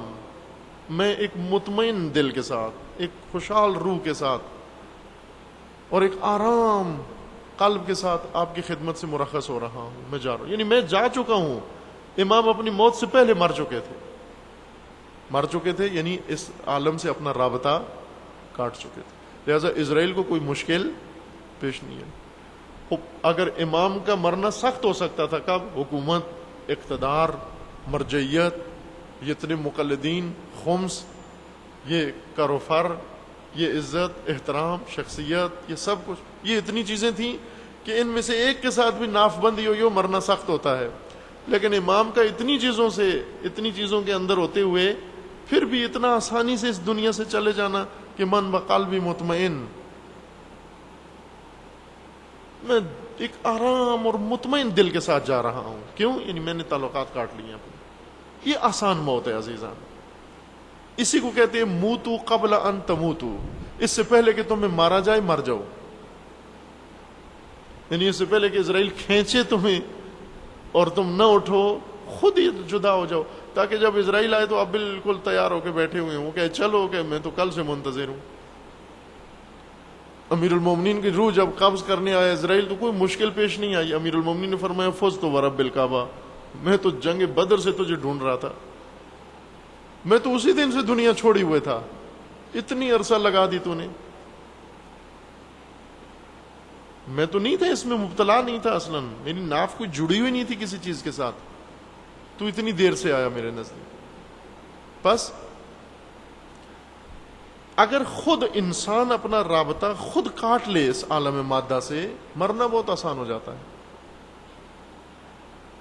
دیکھیں جو دانت ہمارا مسوڑے کے اندر پھنسا ہوا ہے، کھبا ہوا ہے، وہ نکالنا بہت سخت ہوتا ہے، لیکن مسوڑے ڈھیلے پڑ چکے ہیں، دانت کی جڑیں خود ہی نکل آئی ہیں، وہ خود ہی گر جاتا ہے، کھاتے کھاتے دوران کھانا وہ دانت بھی سامنے آ جاتا ہے، درد بھی نہیں ہوتا، ذرا برابر درد نہیں ہوتا۔ کیوں نہیں ہوا؟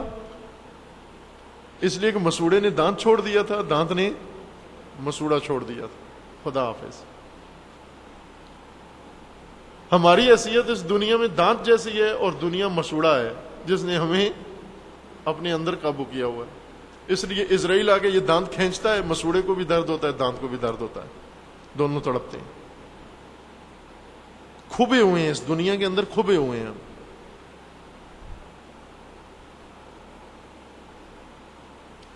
اور تعجب کی یہ بات ہے کہ روح ہوتے ہوئے مادے میں کھبے ہوئے ہیں، روح ہوتے ہوئے، کتنی تعجب کی بات ہے نا۔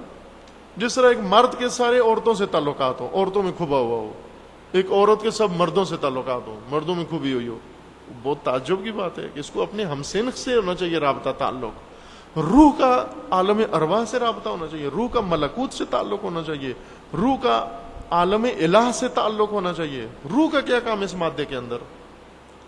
روح مہمان ہے اس مادے کے اندر، اس وجہ سے مضطرب ہے، روح مضطرب ہے، یہاں پر روح پریشان ہے۔ یہاں پر اسرائیل اگر اس کو نکالے گا بہت تکلیف ہوگی، یہ کھبی ہوئی روح، دلدل میں کھبی ہوئی روح، اس کو اسرائیل کھینچے گا جب، روح کی چیخیں نکل جائیں گی۔ اس لیے سکرات موت شدید ترین مرحلہ ہے۔ سکرات موت یعنی موت کے مرحلے اتنے شدید و دشوار ہیں کہ انسان بدیہیات بھول جاتا ہے۔ مرنے کے بعد کندھا ہلا کے پھر کہتے ہیں اسما افہم یا فلان کہ تیرا خدا اللہ ہے، تیرا رب اللہ ہے، اللہ ربو کا، بھول گئے ہو؟ یہی تو ساری عمر ربی اللہ کہتے رہے ہو، ابھی بھول گئے؟ یہ بھی بتانا پڑ رہا ہے آپ کو، کندھا ہلا کے سنو، فلانی اے فلاں سنو، فلاں کے بیٹے اللہ تیرا رب ہے۔ کیوں بھول گئے؟ بھلے بھول جاتا ہے انسان، موت کا شکنجہ یا موت کے مرحلے سے گزرنا اتنا دشوار ہے، یہ بھی بھول گیا کہ اللہ رب ہے میرا، دوبارہ یاد کرانا پڑتا ہے، تلقین کرنا پڑتی ہے۔ سکرات موت اتنی شدید ہے۔ یہ سکرات موت کس طرح آسان ہوں گے کہ موت نہ جدا کرے، ہم خود ہی جدا ہو جائیں۔ دل، بات دل کی ہو رہی ہے۔ بعض اوقات ہم یہ کہتے ہیں جی ہم دنیا سے اٹھنا چاہتے ہیں، قدم اٹھا کے اوپر رکھ لیا، پلنگ پہ رکھ لیا کہ ہم دنیا سے اٹھنا چاہتے ہیں۔ نا، دنیا سے اٹھنے کا مطلب یہ نہیں ہے کہ اپنے پاؤں اوپر کر لو، دنیا سے اٹھنے کا مطلب یہ ہے کہ اپنا دل دنیا سے کاٹ لو اور دنیا کو دل سے نکال دو۔ جسم آپ کا دنیاوی ہے، جسم آپ کا مادی ہے، جسم مادے میں رہے گا، لہذا جسم جب ہم مرتے ہیں تو ہمارے جسم کو گڑھا کھود کے اس میں دفن کر دیتے ہیں۔ ہمیں تو نہیں دفن کرتے، میت تو نہیں ہوتا اس گڑھے میں، اس کا جسم ہوتا ہے۔ جس طرح لباس جو اس نے پہنا تھا وہ اتار لیا، غسل دیتے ہوئے لباس اتار کے کفن پہنایا، لباس کہاں ہے؟ الماری میں، جوتا الماری میں، لباس الماری میں ہے، جسم قبر میں ہے، خود کہاں ہے؟ خود نہ الماری میں ہے نہ گڑھے میں ہے، لحد میں ہے، خود کسی اور عالم میں ہے، خود کسی اور عالم میں ہے۔ یہ کام انسان اگر کرنے میں کامیاب ہو جائے کہ دل سے وہ چیز نکال دے جو دل پہ آ گئی ہے اور دل کو اس سے جدا کر لے، یعنی دل اپنے اختیار میں لے لے، دل کی ناف کاٹ لے، دل کا رابطہ کاٹ لے، اس دنیا میں رہتے ہوئے، یہ انقطاع ہے۔ روزہ جو توفیق انسان کو نصیب کرتا ہے، یعنی جو چیز اللہ سے ائمہ نے دعا مانگی، رب حبلی کمال الانقطاع الیکا، اے پروردگار کمال انقطاع عطا فرما، نہایت انقطاع عطا فرما، وہ انقطاع جو ممکن ہے جتنا اپنی ذات کی طرف، اپنے ما سوا سے مجھے کاٹ لے، تیرے علاوہ ہر چیز سے دور ہو جاؤں۔ ظاہر انسان دو متضاد چیزوں کے قریب نہیں ہو سکتا۔ اگر آپ مشرق کے قریب ہیں تو مغرب سے دور ہونا پڑے گا، اگر مغرب کے قریب ہیں تو مشرق سے دور ہونا پڑے گا۔ دو متضاد چیزوں کے انسان ایک وقت میں قریب نہیں ہو سکتا، یہ تضاد ہے، یہ منافقت ہے۔ منافق دونوں کے قریب ہوتا ہے، دل سے کسی کے قریب ہوتا ہے، زبان سے کسی کے قریب ہوتا ہے۔ یہ نفاق کی علامت ہے، منافق کی۔ منافق جب مومنین کے ساتھ آ کر بیٹھتے ہیں تو آ کر کہتے ہیں ہم ایمان لائے، آمنا، وَإِذَا خَلَوْا إِلَىٰ شَيَاطِينِهِمْ، جب اپنے خلوت میں اپنے دوستوں کے پاس جاتا ہے اس وقت کہتا ہے ہم تو ادھر مذاق اڑانے گئے تھے، ہم تو ایسے تفریح کرنے گئے تھے، ان سے طنز کرنے گئے تھے ان سے۔ یہ منافقت ہے۔ منافق ایک ہی وقت میں دو متضاد چیزوں کی قربت چاہ رہا ہوتا ہے، مومن کی بھی اور کافر کی بھی، یعنی زبان سے ایک کے قریب ہے، دل سے دوسرے کے قریب ہے۔ یہ نفاق ہے۔ مومن ایک وقت میں دو چیزوں کے قریب نہیں ہو سکتا، اللہ کے بھی قریب ہو، غیر اللہ کے بھی قریب ہو۔ یہ دو متضاد قربتیں ہیں۔ اللہ کی قربت کا تقاضا یہ ہے کہ غیر اللہ سے دور ہو انسان، غیر اللہ سے دور ہو انسان۔ دونوں کے قریب رہ کے ممکن نہیں، مگر منافق کہ خدا کو کہے خدایا، ان لب سے خدا کو کہے خدایا تیرے قریب ہوں، دل سے غیر خدا کو کہے اس کے قریب ہوں۔ حتیٰ خدا کی نعمتیں عزیزاں، حتیٰ خدا کی نعمتیں، ہم ایک ہی وقت میں خدا کی نعمتوں کے بھی قریب ہوں اور خدا کے بھی قریب ہوں نا۔ کمال انقطاع کا مطلب یہ کہ نعمتوں سے بھی انسان کو دوری اختیار کرنی ہے، وہ اللہ کی طرف جانا ہے، یعنی خدا کی نعمتیں چھوڑ کر خدا کی طرف جاؤ، منعم کی طرف جاؤ۔ یہ کمال انقطاع ہے۔ روزہ انسان کو یہ توفیق دیتا ہے انقطاع کی، وہ کمال انقطاع کی۔ روزہ کیا ہے؟ روزہ یعنی ارادہ کر لو کہ میں نے خدا کی خاطر بھوک ہوتے ہوئے کھانا نہیں کھانا، پیاس ہوتے ہوئے پانی نہیں پینا، ممکن ہوتے ہوئے حلال کام، ممکن ہوتے ہوئے یہ کام نہیں کرنا۔ کیوں نہیں کرنا؟ اس نہ کرنے میں کیا فائدہ ہے؟ اس نہ کرنے میں اعلان ہے کہ میں ان سب چیزوں کو چھوڑ کر اپنے خدا کی طرف جا رہا ہوں، ان سے اپنا رشتہ توڑ رہا ہوں، ان سے اپنا ناطہ توڑ رہا ہوں، ان سے لا تعلق ہو کر اور اپنا ربط فقط اپنے معبود سے اور اپنے رب اور اپنے پروردگار سے برقرار کر رہا ہوں۔ فاقہ یعنی صرف پیٹ خالی ہے، روزہ یعنی میں دور ہوں، ان چیزوں سے دور ہوں۔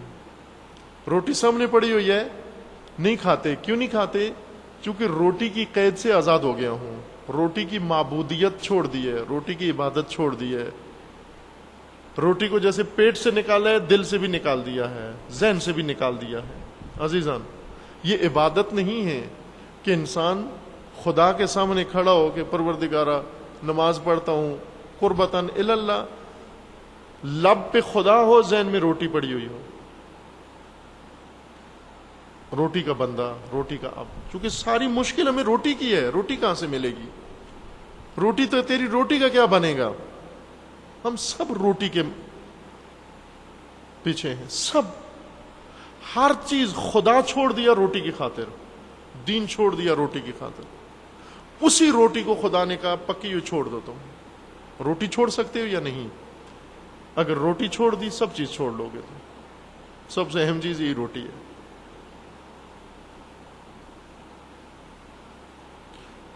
فاقے میں بھی انسان روٹی چھوڑتا ہے، لیکن روزے میں روٹی چھوڑنا اور فاقے میں روٹی چھوڑنے میں بڑا فرق ہے۔ روزے میں روٹی کیوں چھوڑتا ہے؟ فاقے میں روٹی کیوں چھوڑتا ہے؟ چونکہ روٹی نقصان پہنچا رہی ہے. روٹی کے نقصان سے بچنے کے لیے روٹی چھوڑتا ہے. روزے میں روٹی کیوں چھوڑتا ہے؟ روزے میں روٹی اس لیے نہیں چھوڑتا کہ روٹی نقصان پہنچا رہی، نہ، بہت فائدہ ہے روٹی کا، ضرورت بھی ہے روٹی.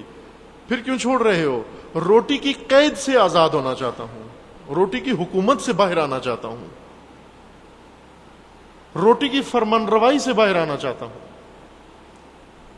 روٹی کی عبودیت سے نکل کر اپنے معبود کی طرف جانا چاہتا ہوں. کیوں؟ کہ اس وقت روٹی نے مجھے اس سے دور کر دیا.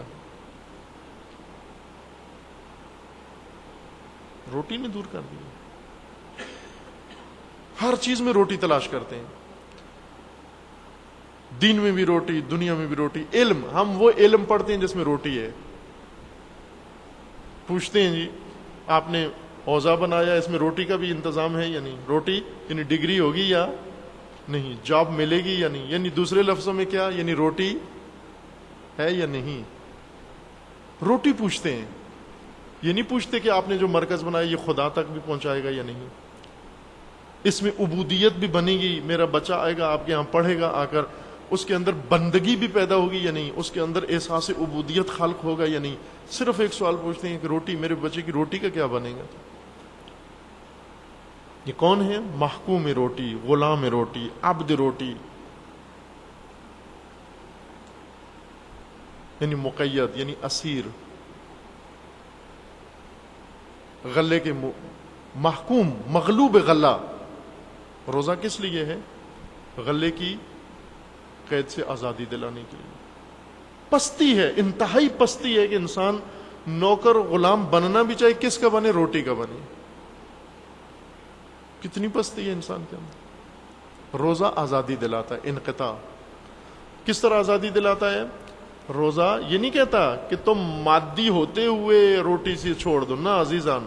انسان جب تک مادی ہے، جب تک اس کی فکر مادی ہے، جب تک اس کا رجحان مادی ہے، جب تک اس کا رخ مادے کی طرف ہے، کبھی بھی روٹی کی قید سے آزاد نہیں ہو سکتا. چونکہ زمین پر روٹی کی حکومت ہے، زمین پر روٹی کی خدائی ہے، مادے میں روٹی کی خدائی ہے. پہلے روزہ انسان کو بنیادی بیماری سے بچاتا ہے. کس سے؟ مادیت سے.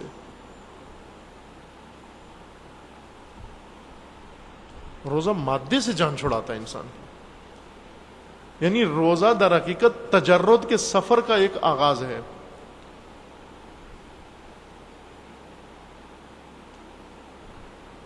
لیکن سرسری سی عبادت ہے، سطحی سی عبادت ہے. ہم ایک مہینہ آیا، روزہ رکھا، ثواب کمایا، اور پھر روٹی. یعنی روزے جو روٹی سے، روٹی کی حکومت سے ہمیں آزاد کرنے آیا ہے، اس میں بھی ہماری ساری توجہ دن بھر روٹی کی طرف ہوتی ہے، اور اس میں بھی پاداش روزے کی بھی روٹی کے طور پر مانگتے ہیں اللہ سے کہ اللہ اس روزے کی برکت سے میری روٹی اور بڑھا دے. تو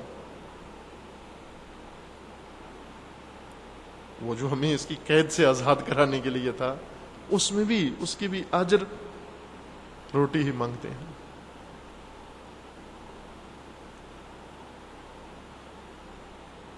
دیکھیں، خدا کی ذات جسم تو نہیں ہے، جسم ہے اللہ، مادہ ہے اللہ. ذات خدا جسم نہیں ہے، ذات خدا مادہ نہیں ہے. جب ذات خدا جسم و مادہ نہیں ہے تو اس خدا سے لقاء، اس خدا کی لقاء کس طرح ممکن ہے؟ اسی وقت ممکن ہے کہ جب ہم بھی لباس مادیت اتاریں، جب ہم بھی لباس مادہ اتاریں، جب ہم بھی مادے کی دلدل سے باہر جائیں، کچھ مسانخت پیدا کریں، کچھ مناسبت پیدا کریں اپنے پروردگار کے ساتھ. پروردگار تو مادی نہیں ہے، جسمانی نہیں ہے.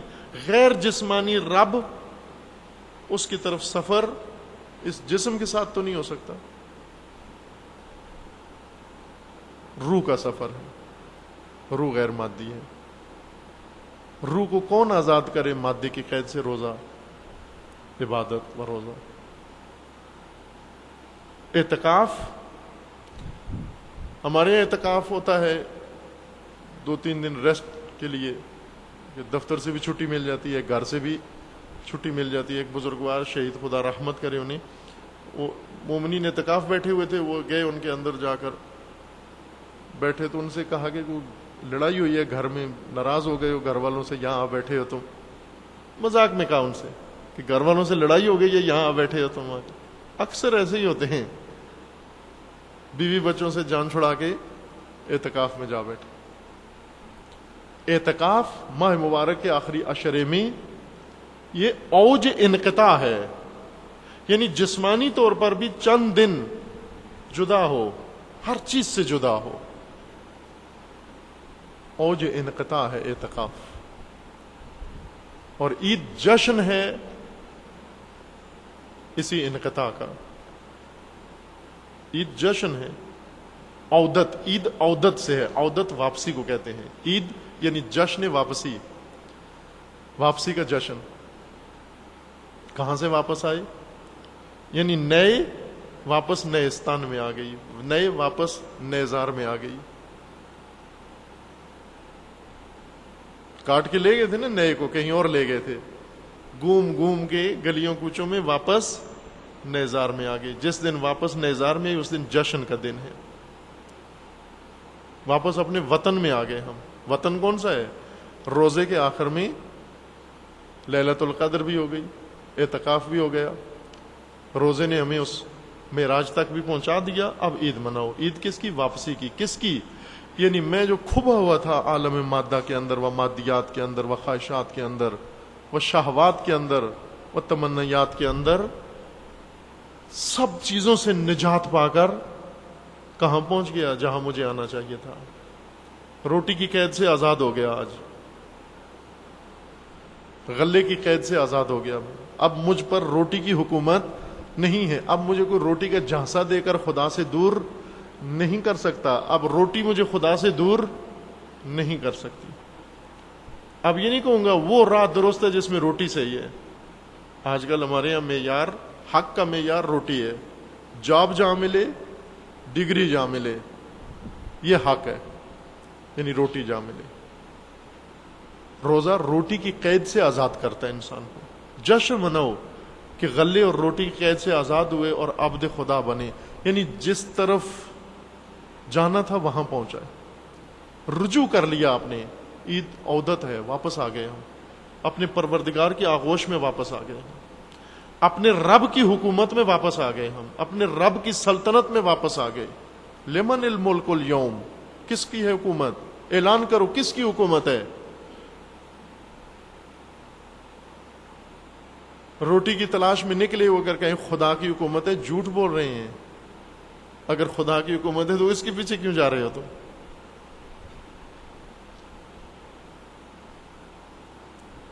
حکومت کس کی ہے؟ اللہ کی ہے. بس اللہ کو چھوڑ کر کس کے پیچھے جا رہے ہو تم؟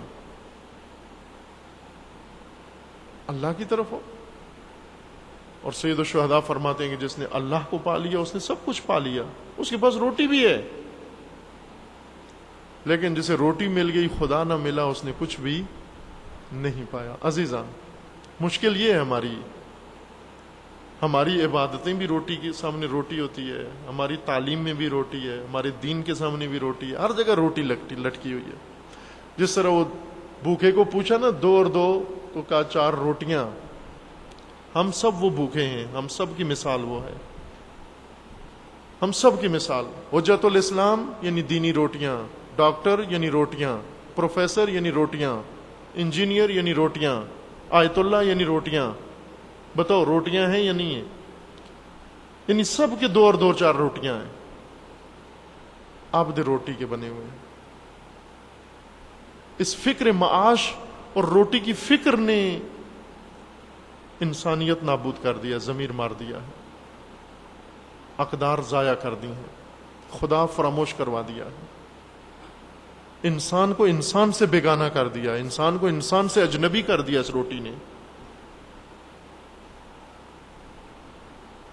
روٹی ایک چھوٹی سی ضرورت تھی انسان کی، بس چھوٹی سی ضرورت تھی انسان کی، معمولی سی ضرورت، نہ اصلی ضرورت.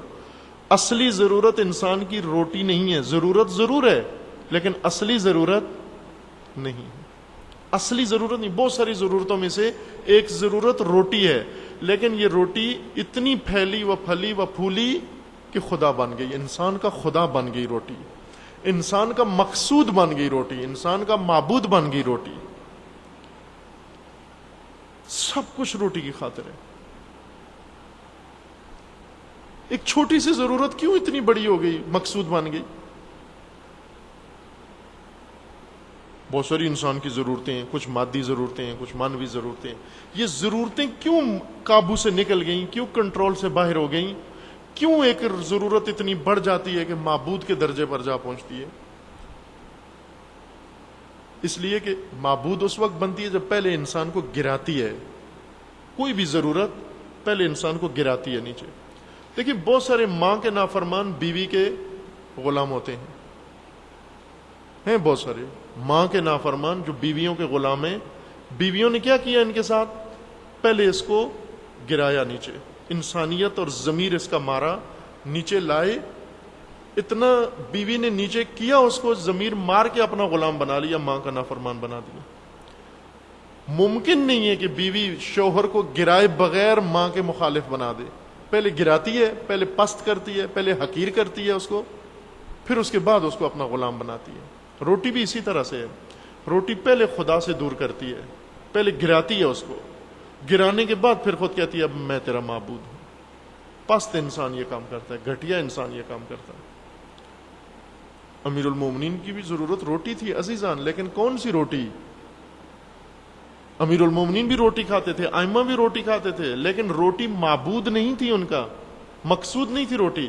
آج ہمارے ہاں جب ہمیں جھانسا بھی، ظاہر ہے روٹی کے عبادت گزاروں کو اور روٹی کے بندوں کو جب حکومتیں اور سیاستدان وعدہ بھی دیتے ہیں تو روٹی کا وعدہ دیتے ہیں، روٹی کپڑا اور مکان، یہی ہے بس، اس سے معراج پہ پہنچ جائیں گے ہم۔ وہی روٹی جو چھیننے آتے ہیں، یہ جو وعدہ دیتے ہیں روٹی کپڑا اور مکان، یعنی نہ روٹی ملے گی تمہیں، نہ کپڑا نہ مکان، یہی اتارنے آئے ہیں، تمہارے کپڑے اتارنے آئے ہیں ہم، اور تم سے مکان چھیننے آئے ہیں، اور تم سے روٹی اور لقمہ چھیننے آئے ہیں۔ وعدہ بھی ہمیں روٹی کا دیتے ہیں۔ یہ توہین نہیں ہے، انسانیت کی توہین نہیں ہے کہ حکومت میں آنے کے لیے جھانسا روٹی کا دے کر آئیں اور ہم بھی روٹی سن کر ان کے جھانسے میں آ جائیں، ان کو ووٹ دیں؟ کس قدر پست ہو گئی ہے انسانیت، کس قدر گھٹیا ہو گئے ہم۔ جس طرح ایک جانور کو گھاس دکھا کر لا کے اس کو باندھ دیتے ہیں، آ کے پھانستے ہیں، اس کو دیتے نہیں ہیں گھاس، اس کو دکھاتے ہیں فقط اس کو۔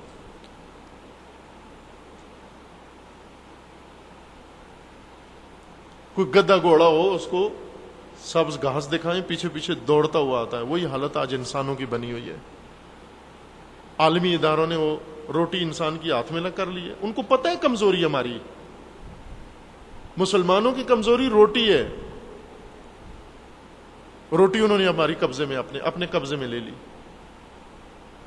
قبضے میں لے کر سب کو اپنا غلام بنا لیا۔ آج روٹی کی خاطر انہی ملکوں میں جاتے ہیں، کس کی توڑ تلاش میں جائے؟ روٹی، رزق لے آیا ہمیں یہاں پر۔ نفرین ہو اس رزق پر جو انسان کو اتنا پست کر دیتا ہے، لعنت ہو اس رزق پر جو انسان کو اتنا گھٹیا کر دیتا ہے۔ موت اچھی ہے اس رزق سے جس رزق سے انسان غلام بن جاتا ہے۔ علامہ نے یہی کہا تھا نا، اے طاہر لاہوتی، اس رزق سے موت اچھی جس رزق سے آتی ہو پرواز میں کوتاہی۔ ہماری پرواز میں کوتاہی نہیں آئی، ہمارے تو پر ہی کاٹ دیے اس رزق نے۔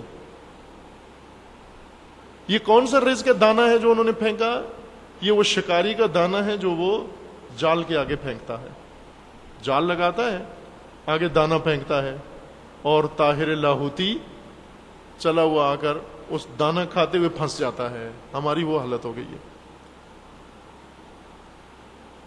یہ طاہر لاہوتی کس قدر ناپاک طاہر بن گیا، پاکیزہ غذا والا کیا لاش خور بن گیا، غلاظت خور بن گیا ہے۔ یہ بدترین رزق وہ ہے، وہ بدترین روٹی وہ ہے جس کی خاطر انسان ذلیل ہو جائے، جس کی خاطر انسان پست ہو جائے، جس کی خاطر انسان رسوا ہو جائے، اور جس کی خاطر انسان خدا بھول جائے۔ بدترین روٹی وہ ہے جو انسان کی خدا بن جائے، جو انسان کا معبود بن جائے۔ بہترین روٹی کون سی ہے؟ بہترین روٹی وہ ہے جس سے انسان کے دل میں خوف خدا پیدا ہو، جس سے انسان کو یاد خدا آئے، جس سے انسان خدا کی عبادت کے قابل ہو جائے، وہی روٹی جو امیر المومنین کی تھی۔ مولانا روم کے بقول کے قوت حیدر ز مطبخ نہ بود، یعنی علی کی قوت باورچی خانے کا نتیجہ نہیں تھی، وہ زور بازو وہ باورچی خانے سے نہیں لیا گیا تھا۔ اسی نقطے کی علامہ اقبال نے خوب تشریح کی ہے، مولانا روم کے اس نقطے کی، کہ حیدر کی قوت کا مدار باورچی خانے اور کچن پہ نہیں تھا۔ تیری خاک میں ہے اگر شرر تو خیال فقر و غنا نہ کر۔ ہماری خاک میں شرر نہیں ہے، بجھ کے راکھ ہو گئی ہے۔ شرر اس چنگاری کو کہتے ہیں جو دبی ہوئی رہ گئی ہو خاکستر کے نیچے۔ ہماری چنگاریاں بجھ گئی ہیں، سب خاکستر اور ڈھیر بن چکا ہے، سب ڈھیر بن چکا ہے، وہ شرر نہیں ہے۔ تیری خاک میں ہے اگر شرر تو خیال فقر و غنا نہ کر، کہ جہاں میں نان شعیر پر ہے مدار قوت حیدری، جو کی خشک روٹی پر علی کی قوت کا مدار ہے۔ عزیزاں، جو روٹی کی قید سے آزاد ہو جائے وہ جو کی روٹی اس کے لیے بہترین روٹی ہے، لیکن جو عبد ہو روٹی اس کو کھینچتی جاتی ہے، ذلیل کرتی جاتی ہے، وہ ذلیل کر کر کے مزید اس کو رسوا ہی کرتی جاتی ہے۔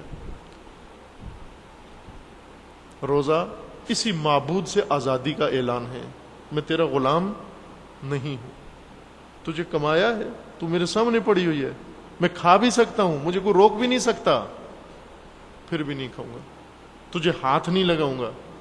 کیوں تجھے ہاتھ نہیں لگاؤں گا؟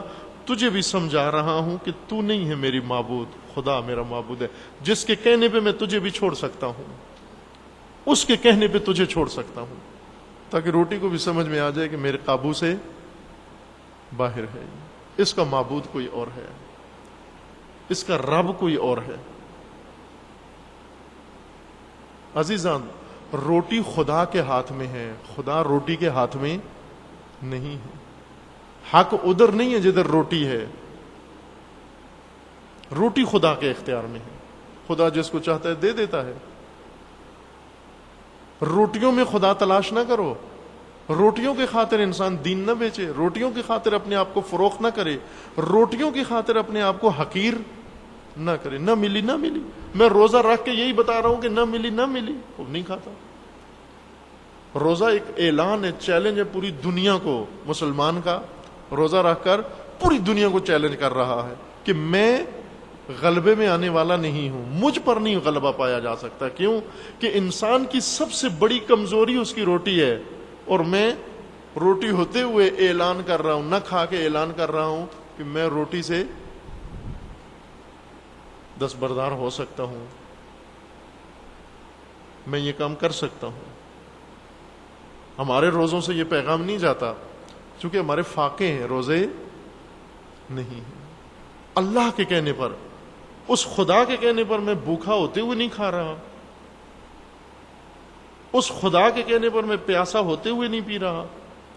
یعنی یہ کہ میں بتا رہا ہوں کہ میں کس کا غلام ہوں، میں کس کا عبد ہوں، میں کس کی بات مانتا ہوں، میری زمام کس کے ہاتھ میں ہے، یہ روزہ ہے۔ داستان روزہ طویل ہے، ہم نے یوں سمجھے کہ ہم نے ابھی شروع کی ہے بات روزے کی، نہ کہ ختم ہو گئی ہے، لیکن حضرت سید ساجدین علیہ السلام کے فرمان کے مطابق کہ وہ فرصت اور وہ نعمت اور وہ توفیق اور وہ عزیز اور وہ کریم جو خدا نے دیا تھا، وہ اختتام کی طرف جا رہا ہے۔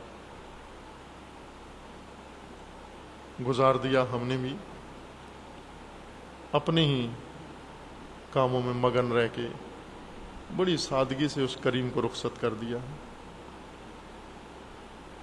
اور بڑی غفلت سے اس کریم سے محروم ہو رہے ہیں۔ رمضان کریم، رمضان بابرکت، رمضان عظیم، معلوم نہیں اگلے سال تک توفیق ہے یا نہیں، ہم زندہ ہیں یا نہیں، اور پھر رمضان کریم کی زیارت نصیب ہوگی یا نہیں ہوگی، اور پھر توفیق روزہ ہوگی یا نہیں ہوگی۔ بہت خوش قسمت ہوں گے جن کو ہوگی، پھر زندگی میں ایک اور خدا رمضان کریم ان کو دے، معلوم نہیں ان میں ہم ہیں یا نہیں۔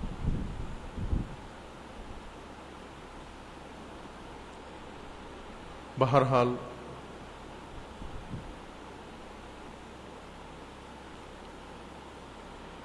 ہم تو کچھ بھی نہیں تھے، لیکن وہ رب کریم جس نے رمضان کریم عطا کیا، ہم اگر اپنی عبادتوں کو دیکھیں، اپنے روزوں کو دیکھیں، تو پھر تو مایوسی ہے، پھر تو بالکل مایوسی ہے۔ امید کہاں سے ہے؟ امید اس کے کریم ہونے سے ہے۔ ہماری خوش قسمتی یہ ہے کہ ہمارا رب کریم ہے، اور کریم سے جب انسان کا پالا پڑے تو پریشانی نہیں ہوتی۔ مولانا روم فرماتے ہیں کہ ہے مگو مرا با انشا کارنیست،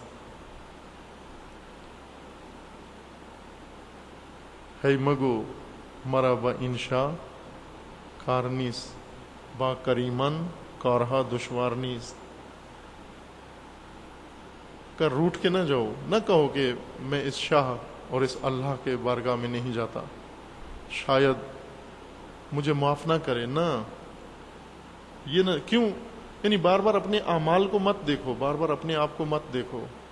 انسان کا جب کریموں سے واسطہ پڑتا ہے تو پھر مشکل نہیں ہوتی، کریموں کے ساتھ معاملہ اتنا دشوار نہیں ہوتا، کیونکہ کریم اپنے سامنے کھڑے ہوئے کہ عمل کو کم دیکھتے ہیں، اپنے کرم کو زیادہ دیکھتے ہیں۔ ہماری بھی ساری توجہ، وہ ساری امید، وہ ساری آرزو فقط اسی نقطے سے ہے، یعنی کرم الہی سے ہے، اور بارگاہ الہی میں دست دعا ہے کہ پروردگارہ اے رب کریم، اس رمضان کریم کے طفیل و رسول کریم کے صدقے و قرآن کریم کے طفیل، پروردگارہ ہماری کوتاہیوں اور تقصیرات سے درگزر فرما۔ ہم نہ آداب رمضان بجا لا سکے، نہ قرآن کا ادب بجا لا سکے، نہ روزے کا حق ادا کر سکے، نہ تیری بندگی کا حق ادا کر سکے۔ ہمیں اعتراف ہے ان سارے کوتاہیوں اور قصوروں کا، لیکن امیدواری تیرے کرم سے ہے۔ اے رب کریم، رمضان کریم کے طفیل ہمارے گناہان صغیرہ و کبیرہ کو معاف فرما، ان عبادتوں میں کمی اور کوتاہی کو درگزر فرما۔ مومنین جنہوں نے اس ماہ میں اعمال صالحہ انجام دیے اپنی بارگاہ میں قبول فرما، ریاکاری اور دکھلاوے کی لعنت سے ہمیں محفوظ فرما۔ ہر وہ عیب اور نقص جس میں ہم مبتلا ہیں پروردگارہ، رمضان کریم کے طفیل ہم سے دور فرما، اپنی ذات کی معرفت عطا فرما، اپنی ذات کا قرب عطا فرما۔ پروردگارہ ہمارے والدین کے گناہان صغیرہ و کبیرہ کو معاف فرما، ہمارے اساتید کے گناہان صغیرہ و کبیرہ کو معاف فرما، ہمارے ذوی الحقوق کے گناہان کبیرہ و صغیرہ کو معاف فرما۔ پروردگارہ رمضان گزر گیا، لیکن توبہ و استغفار کا در ہمیشہ کھلا ہے۔ ہمیں اپنی بارگاہ میں توبہ نصوح کی توفیق عطا فرما۔ پروردگارہ ممکن ہے خواہشات غالب آئی ہوں، بلکہ یقیناً آئی ہیں ہوا و ہوس، لیکن یہ دل جو تو نے عطا کیے ہیں یہ فقط تیرے لیے ہیں۔ پروردگارہ اپنی یاد کے علاوہ ہر آلودگی سے ہمارے دلوں کو پاک و پاکیزہ فرما۔ پروردگارہ اپنی دین کی معرفت عطا فرما، دین پر عمل کرنے کی توفیق عطا فرما، ہمیں اپنے فرائض سے آشنا ہونے کی توفیق عطا فرما، ان فرائض و ذمہ داریوں کو ادا کرنے کی توفیق عطا فرما۔ پروردگارا، وہ غلطیاں جو سہون ہوئی ہیں، عمدن ہوئی ہیں، چھپ کے ہوئی ہیں، علن ہوئی ہیں، اپنی مغفرت واسعہ و رحمت واسعہ کے طفیل ان سب کو معاف فرما۔ پروردگارا، تیرے خزانے بیش بہا ہیں، جو بے اولاد ہیں ان کو نیک اور صالح اولاد نصیب فرما، جو صاحب اولاد ہیں ان کی اولاد کو ہر شر و بلیہ سے محفوظ فرما، امت مسلمہ کے اندر اتحاد و اتفاق برقرار فرما، دشمنان اسلام و مسلمین کو نیست و نابود فرما، دشمنان تشیع کو نیست و نابود فرما، مملکت پاکستان کی حفاظت فرما، اس ملک کو ناامن کرنے والوں کو نیست و نابود فرما، ان کی سرپرستی کرنے والوں کو نیست و نابود فرما۔ پروردگارا، مظلومین فلسطین و غزہ کی حمایت فرما، انہیں اس کرب و درد سے نجات عطا فرما۔ حزب اللہ لبنان کو نصرت عطا فرما، سید مقاومت کی حفاظت فرما، انقلاب اسلامی کو دشمنوں کے شر سے محفوظ فرما، انقلاب اسلامی کو انقلاب صاحب الزمان سے متصل فرما، رہبر انقلاب اسلامی کا سایہ دراز فرما۔ پروردگارا، بحق محمد و آل محمد اپنے ولی حق، ولی اعظم، حجت اللہ حضرت بقیت اللہ اجل اللہ تعالی فرج الشریف کا جلد از جلد ظہور فرما، ہمیں حضرت کے اعوان و انصار میں سے ہونے کی توفیق عطا فرما۔ تمام مرحومین کے لیے و بالخصوص شہداء کے لیے، خاص کر شہداء کوئٹہ و لاہور جنہوں نے ماہ مبارک رمضان میں جام شہادت نوش کیا ہے، و بالاخص امام شہداء حضرت امام خمینی رضوان اللہ تعالیٰ علیہ کے لیے سورہ فاتحہ۔ بسم اللہ الرحمن الرحیم، الحمد للہ رب العالمین۔